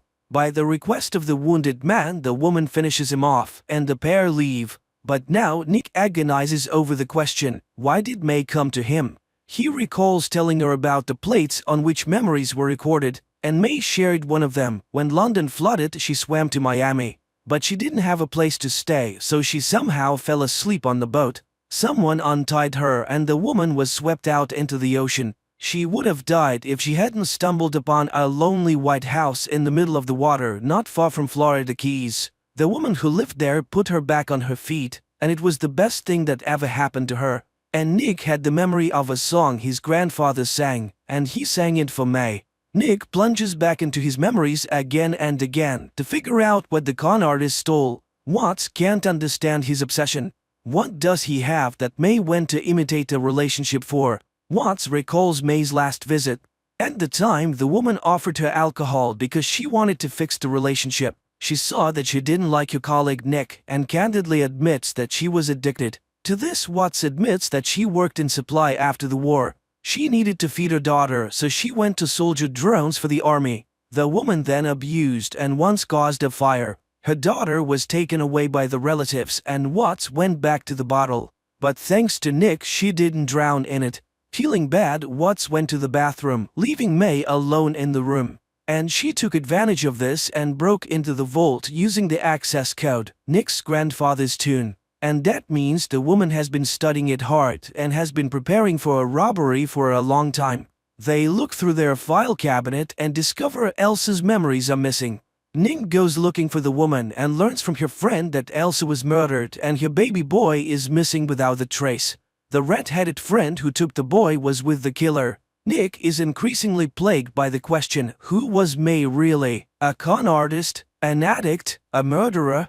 Nick checks all the clues that might lead to May, and one day he is attacked by a man who, after beating him, advises him to forget about May as she did. Then he calls someone with the message that Nick won't bother them anymore. Watts manages to identify the attacker, a corrupt cop from Joe's entourage. They go to the prosecutor's office, but on the way they witness a disturbance. The land tycoon is dead, and the people who had hoped for relief learn that everything goes to the rich man's wife and son, and they have no intention of changing his policies. It turned out that Nick was acquainted with the rich man's wife, and seeing her reminded him of a clue that had long plagued his subconscious. The man from Elsa's memories was none other than the tycoon, and Watts finds data on the policeman named Booth who worked for the tycoon.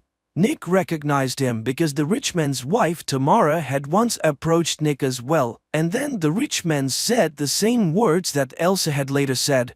It turns out that Rich wanted to get rid of the bastard child and hired Booth to do it, but it's going to be damn hard to prove. Nevertheless, Nick is determined to do it because May used him. He goes to visit the tycoon's widow who, like other rich people, lived on property protected by a dam. Nick is greeted by the butler and without letting him explain who he is, hands him the hat and jacket that all the men in the house wear. Puzzled, Nick walks into a room styled like the store where Tamara once met her fiancé. He realizes that Tamara has lost her mind and everything around her is rigged for her reality. Nevertheless, he tries to talk to her and asks her to tell him where Booth is. Then he opens the mirrors and the woman, seeing her reflection, comes to her senses for a moment. She knows that her husband ordered her to kill her former mistress and child because he did not want to share the inheritance. At this moment, Tamara's son arrives and Nick is thrown out, and he avoids death only because the butler was also ex-military. After remembering Tamara's reservation about human scum, Nick goes down to the old factory where those who have no place in society gather. Seeing a woman who looks like May, he follows her and finds Booth, who taunts him. He and May are people from another world and he will never find her. Booth jumps out the window and Nick runs after him. They meet on the roof and start a fight, but Booth jumps over to the next building. Nick repeats the trick and catches the bandit. They fight again until they end up in a flooded music room. And then Booth, along with the piano, falls through a hole in the floor and sinks to the bottom of the ocean. Nick dives after him and frees him from the piano, but Booth hits him and Nick begins to sink while the bandit floats up. Nick sees May and hears her voice. Immediately he finds the strength and swims out to grab Booth, who was not expecting it. He plunges him into the tank, intending to find out the whole truth. He sees how Booth and May met in Miami. It was then that he hired the woman to find Elsa's memories. May met his army friend and the latter, over vodka, spilled everything he knew about Nick. He even whistled his friend's favorite song. It turns out that the woman knew and had everything in mind. All this time Nick was just a target. But in an instant flashback he suddenly discovers that May was resisting her because she was genuinely attracted to Nick. That's when the bruise on her arm appeared. And after she brought Elsa's memory tapes, Booth confessed that he intended to get rid of the woman and her son. That's when Booth killed Elsa, but May managed to intercept the boy and put him on the boat. She rescued the child and escaped from the murderer. May then went to Nick's house, knocking on the door, but she was already waiting for Booth, who promised to kill Nick if she did not go with him. That's when May dropped the earring, hoping Nick would find it. In the next flashback, Booth tries to get May to confess where she took the baby, and she suddenly talks about the house amidst the ocean. Nick realizes that this is a message for him. He steps into the illusion and May confesses her love for him while kissing Booth. Then, after pushing the bandit away, May swallows a handful of vodka and leaps from a height. Enraged, Nick retaliates against Booth in the most brutal way possible, by frying his brain with his most nightmarish memories of being burned alive on Joe's orders. Nick goes to the tycoon's house. He realizes who really killed Elsa. The rich man's son didn't want to share his inheritance, and he was the one who hired Booth. And Nick has all the proof he was the one Booth called at the time, and it can be confirmed. The guy tries to pay him off, but Nick says his brother is alive, and the police have already found him in a cabin in the middle of the ocean, and they are coming for the killer soon. The guy pulls out a gun but hesitates to shoot and tries to kill himself, but he doesn't have the guts to do it either.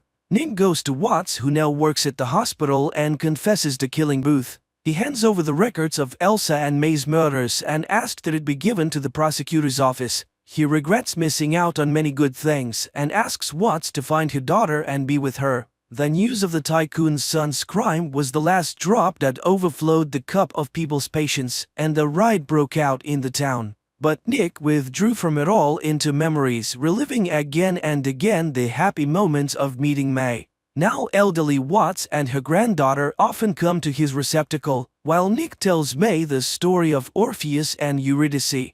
The idea of the film makes us think that people are very different. Some deal with a bad present and an uncertain future and may not dwell on memories, while others need to constantly look back to the past in order to exist in the present.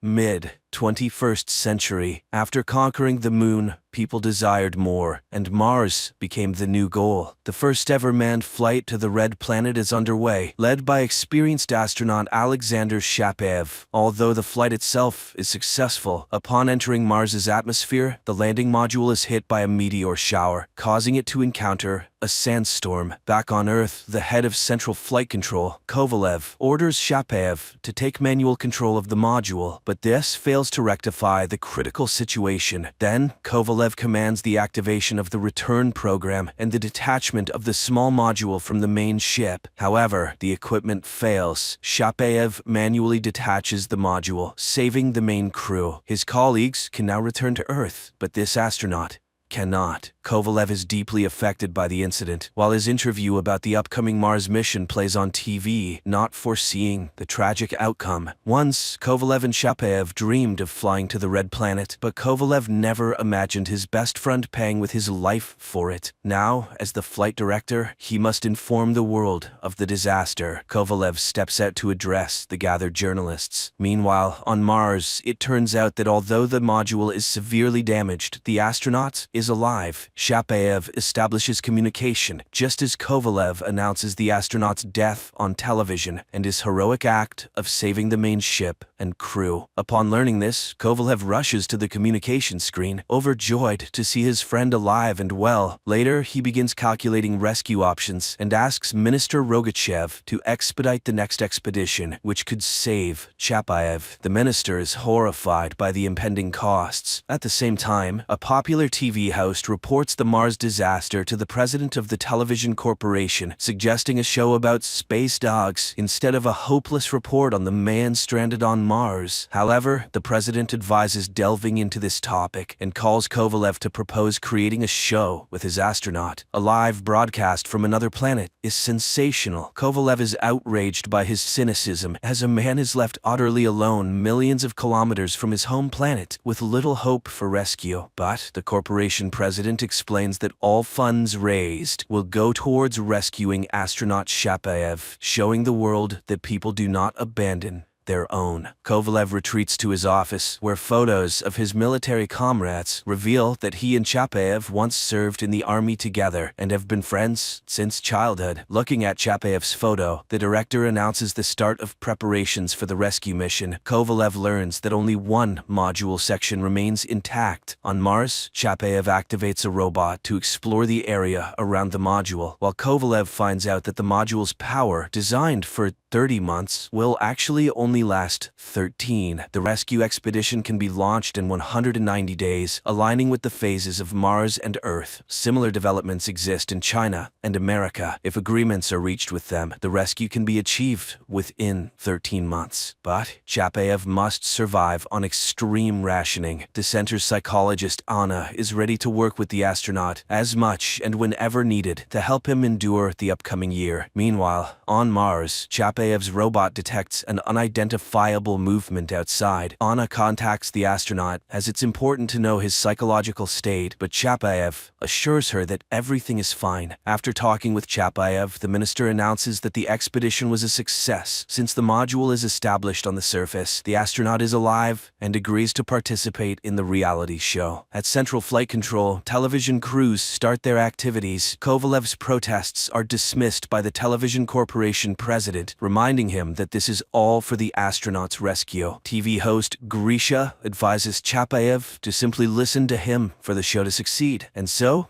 the show begins. The TV host introduces the world to the men cast to the edge of the universe, but Chapaev takes the floor and starts simply talking to people, sharing what he has learned about Mars. He does this with a great sense of humor, winning the love of the Earthlings. However, the man struggles with the loneliness on an alien planet. One day, he contacts Earth because he heard strange sounds, but the communication specialist Peter detects nothing unusual, and Chapaev disconnects. During this time on Earth, the TV host again urges the president of the television corporation to abandon the filming, but he then reveals the true nature of the show. Live observation of a man on the brink of life and death. Chapaev quickly becomes first a Russian and then an international celebrity. He is nicknamed the Alien. Videos of his broadcasts about the structure of the universe rapidly gain views on social media, and his live connections draw vast audiences. Children ask their questions, to which the astronaut responds simply and clearly, earning him immense love from viewers. However, some envy the astronaut's fame. Anna's fiancé, Pyotr, starts to feel jealous of Chapaev, with whom she communicates for several hours a day, a fact noted by the TV host. Unexpectedly, the downside of the show becomes apparent. The live broadcasts consume a lot of energy, and Chapaev can only survive under conditions of increased conservation. But the president of the television corp insists on continuing the show, as the more money they earn, the faster they can organize a rescue expedition. Kovalev announces an increase in broadcasts despite Anna's outrage. Meanwhile, on Mars, Chapaev continues to conduct planned experiments and occasionally hears strange sounds, which Pyotr consistently misses. One day, the astronaut begins to suffer from terrible headaches caused by some unknown radiation, but then they suddenly stop, and he hears his mother's voice, which delights him. The next day, he tells young viewers about the universe, space, and Earth. The children listen to him, holding their breath. Suddenly, he confesses that from the very first day on Mars, he felt like he was hearing sounds, as if someone was trying to talk to him, and now he is sure that he is not alone on Mars. This conversation causes alarm at the Flight Control Center. Apparently, Chapaev is starting to hallucinate. The minister demands to find out what is happening with Chapaev. Psychologist Anna requests a private conversation with the astronaut. Chapaev confesses that the sounds he heard seem to express what is inside him, as if he is the cause of everything happening, not the consequence, as if there is no time, no space, not even Mars. It seems the people created this reality and are now trying to understand it. People create universes, planets, harmony, or destroy them, and he feels like he is the cause of everything happening on Mars, and people are the cause of what is happening on Earth. Only on Earth there are many people, and everything is so confused, but on Mars, he is alone. The astronaut is surprised that no one but him hears sounds like a melody, and Anna concludes that these are hallucinations. During the next broadcast, Chapaev suddenly confesses that he feels lost. The TV host has to convince Chapaev that Earthlings are waiting for his return, but suddenly, the astronaut stops talking to Anna. He tries to explain that he encountered something anomalous on Mars, but the Flight Control Center considered him insane. So, Chapaev deemed them insane. Earth was becoming more distant from him. Then, one day, communications specialist Pyotr also catches strange signals. He tries to talk to Anna, but she, upset by the astronaut's behavior and her fiancé's jealousy suspicions, doesn't listen. By the next broadcast, Chapaev does not make contact at the appointed time. Anna tries to call him to talk, but unsuccessfully. Strangely, the president of the television corporation is only pleased by this. He contacts the minister and proposes to discuss the issue of power, as if Chapayev supports Rogachev, he could win the elections and become president. Meanwhile, on Mars, the search robot discovers an unknown, shapeless creature, previously unseen. Back on Earth, Rogachev calls Pyotr and orders him to establish communication with Mars. He has a business proposal that Chapayev cannot refuse. Later, the astronaut goes on air with a rather strange message about life on Mars, showing a toy Martian. Then he agrees to participate in a new show called Chapayev Knows, where he starts giving advice in virtually all spheres of human life. He becomes the most popular person on the planet. Anna realizes that something is wrong, and one day she literally corners her fiancé, demanding he tell her everything he knows, and he confesses that there were indeed some sounds on Mars, but it's impossible to talk to Chapayev because all communication channels are blocked. The astronaut continues to explore Mars with the robot. Meanwhile, on Earth, Kovalev comes to the minister. The money is collected, and it's time to start the rescue expedition. But suddenly, the minister declares that rescue is impossible under any circumstances. Chapayev is a routine loss. The funds raised from the show have disappeared into thin air. The program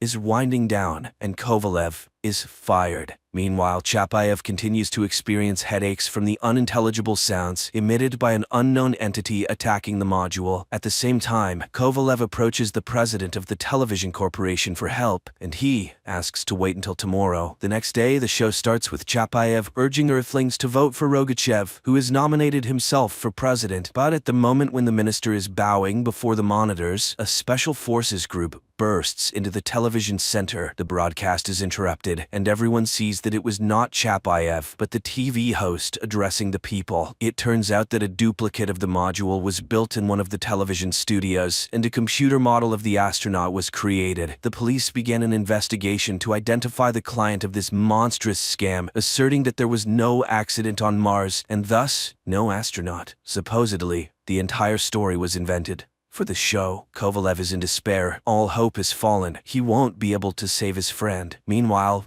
Rogachev is arrested. Kovalev breaks into the flight control center as TV reports the death of Chapayev. Kovalev fights with the special forces. A gunshot is heard. At this time, the president of the television corporation contemplates that Chapayev never existed. Never. But the astronaut does exist. A wounded Kovalev reaches the employees of the flight control center and contacts Chapayev on Mars. He apologizes for Earthlings who are only interested in money and power. Kovalev tells his friend that the government decided to tell the world that there was no module, no landing on Mars, and Chapayev died several months ago on Earth while on duty. It was all fiction for the show, but if he could give people a sign, then the connection is cut off. An emergency news broadcast airs. American satellites recorded an explosion on the surface of Mars in the Cupid's Plateau area. All experts affirmed that it was the module of the International Martian Expedition, which is direct evidence that astronaut Chapayev was indeed on Mars. The astronaut, after the explosion of the module, goes into the deserts of Mars and talks about what the unknown Martian entity told him. Chapayev understood that humans inadvertently are the creators of the material universe. Each moment in time is an act of creation of the universe. Humans are creators who come and simultaneously create this material world to understand it. It's like the double-slit experiment in quantum physics, a well-known experiment confirming the immaterial nature of our universe, where elementary particles become matter only when observed. Humans are the cause of all misfortunes and catastrophes in the universe, just as each person individually is the cause of everything happening in their own life on Earth. Therefore, only humans can change this life, the world, and the entire universe, if they can change themselves. Next, we see how Chapayev voluntarily dissolves and merges with the universe, from which each of us appears in this world.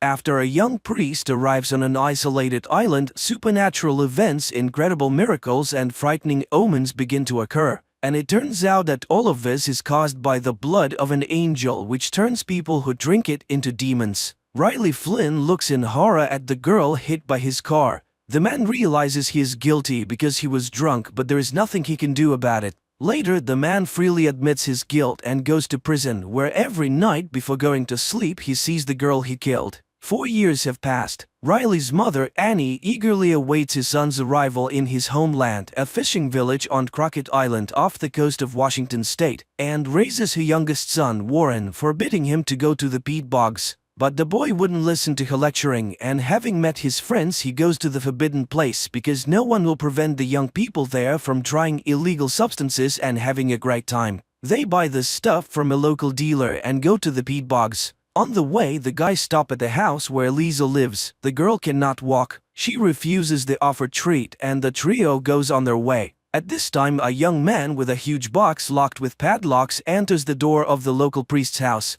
The boys get into a boat and make their way to the far shore of the island. It's already dark, so when they hear a sound of huge wings, the boys mistake them for a giant heron taking off. The peat bogs are also teeming with stray cats that were brought here from the mainland, and they feed on old remains because up until the 1920s people buried their dead right in the yards. And now, when the peat bogs get flooded, those remains resurface. Warren knows this because after storms, all this creepiness washes ashore where their house stands. The boys settle in their usual spot and after taking some revelatory substances start telling tales about local ghosts. At that moment, loud cat cries are heard from the bushes, and Warren, shining his flashlight in that direction, sees 2 burning eyes following them. But they immediately disappear and the boy forgets about the incident. In the morning, Riley arrives on the island. Annie meets her son and apologizes for his father and younger brother who could not meet him because they were out fishing. Meanwhile, the ferry is met by a zealous parishioner, Bev Keane, who is concerned about the long absence of Father Pruitt, but the priest is not on the ferry. Meanwhile, teacher Erin Grin undergoes an ultrasound examination of the unborn child, and the doctor assures her that there is nothing wrong with the baby. The women pay attention to Riley, from which they are distracted by the appearance of the doctor's elderly mother who suffers from dementia. Annie introduces her son to the new sheriff, and the latter greets the boy. The sheriff then wakes up the only detainee, local alcoholic Joe, who came running in the night screaming that a huge albatross was chasing him. The sheriff releases sobered-up Joe, and he walks out to his dog, who has been waiting for his master at the exit all night. Bev, who is passing by, is indignant. The dog is dangerous, it could attack, but they don't listen to her. Meanwhile, Riley and Annie reach their house. The woman shares her problems. There has been an oil spill accident, and now fishermen can only catch fish according to their quota. Naturally, this causes money problems. Previously, hundreds of families lived on the island, but now there are only dozens left. In the meantime, there is a meeting at the school because a storm is coming to the island very soon, and it is necessary to make sure the shelter is ready. The new sheriff calls for it to be equipped in the school, but Bev objects. Everything has been ready in the church for a long time, and there is no need to change anything. All members of the Flynn family finally get together for dinner. Riley informs them that he has to travel to the mainland to check in with the Alcoholics Anonymous, which is one of the conditions for his release. Warren talks about the new teacher, a daughter of an ex. Riley perks up. Is Erin really back on the island? And learns of her pregnancy. Annie announces that their old priest, Father Pruitt, has made the trip to the Holy Land, despite his age-related problems. Warren serves as an altar boy and is aware of the pastor's forgetfulness. Riley disappoints his parents. He has no intention of going to church, which incurs the wrath of his father, a devout Catholic. Meanwhile, Bev notices a light in the windows of Pruitt's house and upon entering stares in surprise at the man who meets her. And in the shoreline thickets, attacks on the cats begin to occur. Before going to bed, the father tells Riley that after what happened to him, Annie goes to church every day and prays for him. He asks the boy to at least sit in the pew, for it is very important to his mother. At this time, the new sheriff and his son perform namaz before going to bed. The doctor catches the mother trying to climb to the second floor, and Riley sees Warren climb out the window to go to his friends. At night, Riley as usual sees recurrent dreams of the dead girl and of himself sitting in the boat. The dawn is breaking. The altar workers are preparing for the upcoming church service and notice that the wine bowls are already full. The congregation takes their seats. Bev opens the service, people sing hymns while the new priest enters the room. Paul Hill has been sent to replace Father Pruitt, who has left and is hospitalized on the mainland. Paul conducts the service and administers communion to the faithful except for Riley, who has refused to do so. The new priest calls all the parishioners by name, explaining this by Pruitt's stories. Riley decides to accompany Erin, and the young people reminisce about their past encounters and talk about their experiences. They both vowed not to go back, but nevertheless they are on the island again. Riley lost everything after the accident, and Erin is separated from her husband.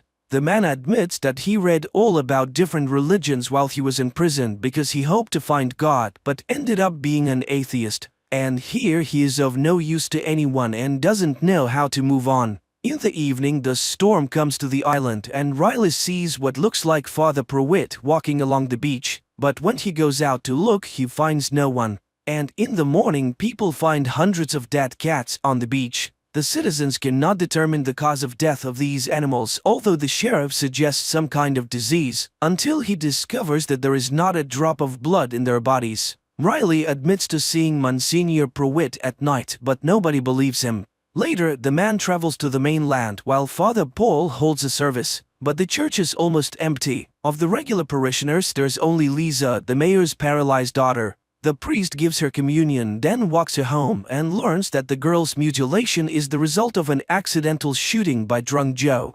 In the meantime, Erin catches Bev in the storeroom, from where the woman takes a box of poison intending to poison the rats, which have become too numerous. And Father Paul comes to Dr. Sarah's house to administer communion to her sick mother. The elderly woman calls him by the name of Pruitt, which her daughter believes is a symptom of the developing dementia. Back on the island, Riley speaks to Erin. It becomes clear that the two were romantically involved in their early youth. And Annie suddenly notices that her eyesight has improved considerably. In the morning, Father Paul meets his flock at Ash Wednesday, the beginning of Easter Lent. He gives an inspiring speech about the rebirth of the island and the first disciples of Christ, the fishermen. And he reminds them, man must remember that he is dust, and to dust he shall return. After the blessing, the residents gather for the feast. Riley speaks to the priest and again recalls Father Pruitt. He is convinced his eyes did not betray him that night. It was Father Pruitt. Father Paul suggests starting an Alcoholics Anonymous group on the island so that Riley doesn't have to travel so far, especially since there are others here suffering from this evil. The fun is interrupted by an unpleasant incident. Joe's dog dies after eating food off the ground. A new morning arrives. Riley goes out fishing with his father because the father has a bad back. Meanwhile, the sheriff goes to the school pantry where Bev confesses that she left poison in some parts of the island and the dog really could have died from it. But it was unintentional and anyone could have taken the poison. In the evening, Riley visits Father Paul and reveals that Bev has extorted donations for the church from the parishioners after convincing them to accept an agreement with the oil company that poisoned the waters of the bay and to receive generous compensation. And it's the same story everywhere else in the world. Villages are getting poorer and churches are getting more luxurious. The father reminds Riley that he was once a believer, and the boy expresses his contempt for the doctrine of good deity because the idea that suffering leads to purification is appalling. At night, Erin sees a mysterious creature near her house and, noticing the bloody discharge, rushes to the doctor. But Sarah reassures the woman there is nothing wrong with her baby. Later, she has to convince the frightened mother that she just imagined a face in the window. Meanwhile, the dealer, passing by an empty house, hears strange noises inside. He walks through the door and is attacked. It is morning, and Father Paul, for some reason, takes a particularly close look at Lisa. Then he insists that the girl get up from her chair and come up for communion, and to everyone's shock, Lisa gets up and walks up to the priest. At night, Father Paul enters the confessional and tells himself that he is lying to the parishioners. After all, Father Pruitt was sicker than they thought, and having gone to the Holy Land, the man often fell behind the group, but the parishioners don't need to know that. They will believe that their shepherd is being healed on the mainland and will soon return to the island to witness the miracles that are happening. For after Lisa's recovery, which is perceived by the residents as a miracle, a religious revival begins on Crockett Island. Except that Father Paul himself becomes sick and vomits blood after the accomplishment, which Bev sees, and then the woman notices a newspaper clipping with Father Pruitt's portrait hanging on the wall of the priest's house. The doctor examines Lisa and cannot understand the miracle that has occurred, but her parents strongly oppose her examination on the mainland. And later, the woman finds her mother on the second floor of the house, to which she climbed on her own, although she has not been able to walk for a long time.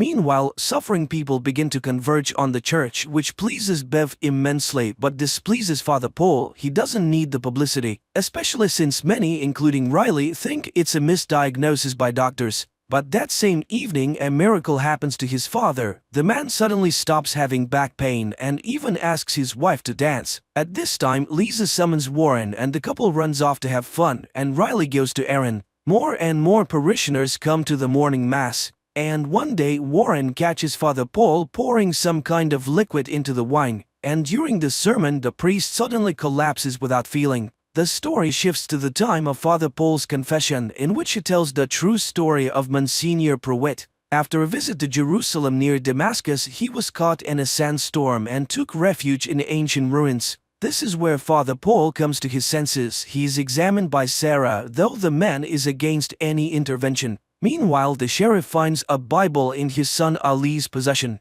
and Lisa visits Joe and confesses that she hated him for years for stealing her future but eventually forgives him. That same day at the school assembly, the sheriff tries unsuccessfully to convince Bev to stop handing out the Bibles to public school students. Later, Erin confesses that she's intimidated by Bev's confidence in her rightness, and Riley shares with her Father Paul's assignment to write penitential letters to loved ones. That same evening, Sarah's mother begins to speak quite sensibly, much to the doctor's surprise. And touched by Lisa's forgiveness, Joe decides to attend the Alcoholics Anonymous meeting with Riley and Father Paul because he intends to change his life. The men go home and Joe confesses that he recently buried his sister on the mainland. That same evening, Ali asks for his father's permission to attend the mass. The kid is interested in everything that happens in the church, but the sheriff is against it. They are Muslims. Ali reminds him it's his father's decision, not his. But the father recalls how his dying wife praised Allah until the very last moment.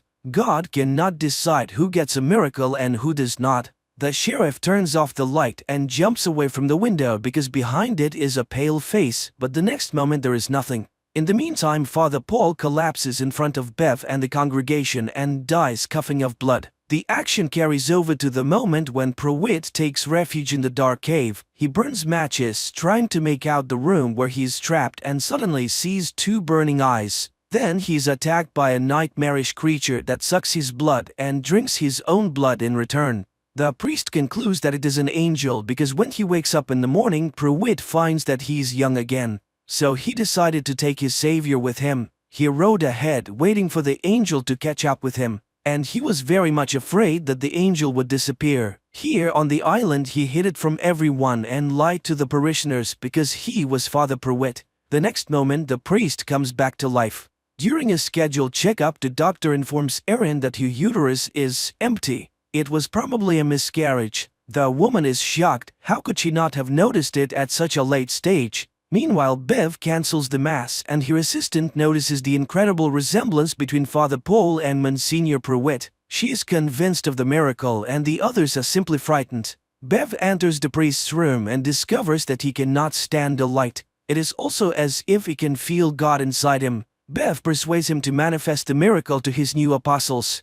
Riley notices an improvement in his father's well-being, and the father confesses his unjust anger towards his son and asks for forgiveness for his omissions. Meanwhile, Sarah is collecting Erin's tests when her mother enters the office. She answers her daughter's questions confidently and looks much better than before. And then Sarah sees the blood in the test tube begin to boil in the sun and burn to the ground. In the meantime, distraught, Erin spends the day with Riley, mourning her unborn child and discussing their childhood. She resents her mother, who was a real dictator and never loved her daughter. And then she managed to marry her mother's mental double, which only her pregnancy saved her from. She just packed up and left. Then Riley recounts his dream. At this time, Father Paul is reciting prayers, which makes him sick, and then he notices the mark of the cross on his hand. He cuts his hand and drinks his blood. Joe tries to talk himself out of buying alcohol and he succeeds with great difficulty. At night, Father Paul holds an evening communion at the house of the doctor's elderly mother, Mildred, who recognizes him as Monsignor Pruitt. Meanwhile, Riley and Erin talk about their ideas of the afterlife and the basics of religion, after which they feel better. That same evening, Joe stops by Father Paul's house and witnesses Father Paul drinking communion wine. Joe looks at the portrait of Pruitt on the wall. Father Paul looks very much like him. The priest embraces Joe, who pulls away, falls, and smashes his head. Seeing the blood, the priest loses his mind and takes to drinking it.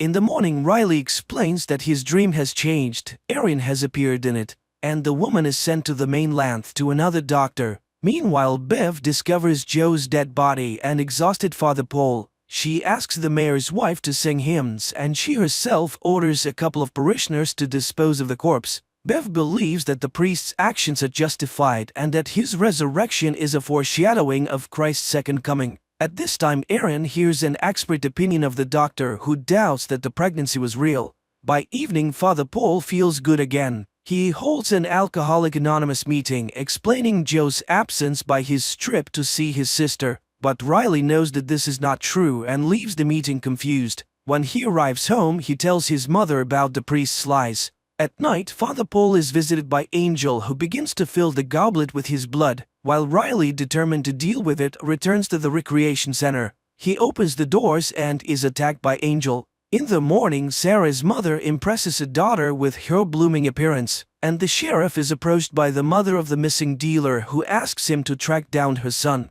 Meanwhile, the parishioners are informed that the Mass has been postponed until midnight due to Father Paul's illness, and the startled people view Mildred, who is considerably younger. Erin, concerned about Riley's sudden disappearance, files a missing persons report with the sheriff, but the letter suggests that Riley may have gone on a bench or committed suicide. At Good Friday Mass, Father Paul delivers a sermon replete with militaristic rhetoric, urging the congregation to prepare for war as soldiers in the Lord's army. This sermon upsets Mildred, who forbids her daughter to attend the church any further. At night, Erin is visited by Riley, who asks her to go in a boat with him. The woman agrees, even though she suspects something is amiss. After sailing far from the island, Riley recounts what has happened to him. After Angel's attack, he quickly recovered under Father Paul's care. When Riley tried to go outside, he was burnt and was forced to return and listen to the revelations of Father Paul. The priest is convinced that the angel's blood is a gift from God, and he mixes it into his communion wine to cure the people of Crockett Island of all illnesses. The priest also admitted that he had killed Joe, but according to him, the murder was justified. He also believes that the vampirism traits they both display are the grace of God, which Bev fully agrees with. Father Paul demonstrated to the boy his desire for blood as food, but reassured him that this would soon pass. Nevertheless, Riley is not ready to acknowledge what has happened as divine providence, while the priest reminds him of the fear of all who have seen miracles. Meanwhile, Bev brings Riley the goblet of the congregation's blood, and he drinks it. The priest releases Riley without listening to Bev's objections, for the man's rebirth is complete. Outside, Riley notices how his perception has changed. The colors are brighter and the air more saturated, and he witnesses a conversation between Mildred and his daughter. He visits his sleeping family before heading over to Erin's. Then they head out to sea, where he has nowhere to go. Riley confesses his love for Erin and asks the woman to flee the island. She reciprocates, but at this moment the dawn breaks. Riley sees in the boat the girl he killed in the accident. She smiles and takes his hand. Riley ignites and burns, turning to ash, and Erin screams in terror. The relatives find Riley's letters, while Erin returns to the island and tells Sarah about what is happening in the city. The doctor shows how her blood samples are vaporized by the sunlight and shows rejuvenated Mildred. At this time, Paul confesses to Bev that he senses Riley's death, but the woman reassures him that the boy, having received a great gift, has chosen his own path. She reminds him of Judah, who is also part of God's plan. Sarah shares with Erin and Mildred her theory that Father Paul is spreading a miracle-creating virus through communion wine. This would also explain the missing pregnancy. After all, it is a foreign element in the body which the virus has decided to deal with dramatically. At this time, Ben brings his son's letters to Father Paul. He senses that something bad has happened. One of the letters is addressed to his father, and Ben asks him to give it to the Monsignor. After Ben leaves, Paul opens the letter and receives a quote, a reminder that they are all ashes, and to dust they shall return. And Erin tries to tell Annie about Riley's death, but the angry woman throws her out, not wanting to believe the terrible news. Sarah informs the sheriff of her suspicions about what is happening in the church, but he refuses to take any action, not wanting to further aggravate relations with the locals, especially since he has already encountered unfair and prejudicial treatment. Erin, Sarah, and Mildred decide to move to the mainland but find that the mayor has sent the ferries away for repairs and the fishing boats are almost all in need of repairs. During the night, the power and mobile network go out, which are also shut down by Bev's handmaidens. Erin decides to go to the mass to see the danger for herself. Meanwhile, the sheriff allows his son to attend the midnight mass, and he asks his father to go with him. Before the mass begins, the townspeople make a procession around the island with candles and hymn singing. The service begins with Father Paul confessing to our lie. Then he confesses that he's Monsignor Pruitt. And today is the beginning of a new era for all of them because holy blood flows in their veins. He calls a parishioner and asks him to drink poison, to die and be reborn. The man drinks it and drops dead. When some people see this, they rush to the exit, but the angel in shining garb stands in the doorway. The creature reaches the dais and spreads his wings to the astonished gaps of the people, and then the dead man comes to life and gets to his feet. Bev and her assistants bring out cups of poison and hand them out to everyone present. The sheriff tries to take Ali away, but the boy pulls out his hand. He wants to stay with God. That is when the policeman pulls out his gun, but the congregation rushes at him and throws him to the floor.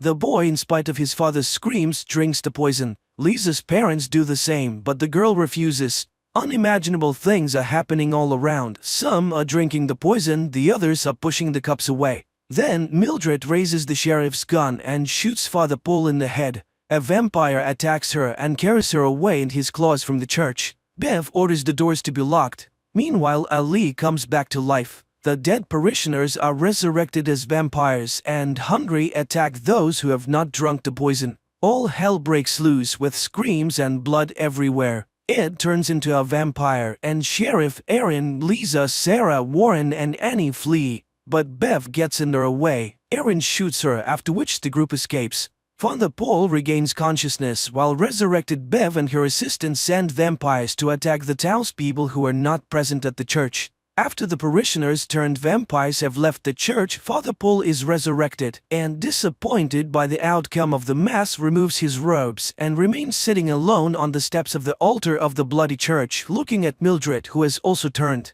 Screams can be heard in the town. The vampires are killing their loved ones and converting them. Meanwhile, the group of the runaways hide out in Erin's house, pondering over a future plan of action. Warren recalls his canoe, which is hidden on the outskirts of the island, and Erin realizes that the vampires needed the boats for something. She becomes terrified at the thought that some of the monsters might make it to the mainland. Suddenly, a burning bottle flies in through the window, setting the house on fire. It is Bev. She wants to settle the score with Erin, who shot her.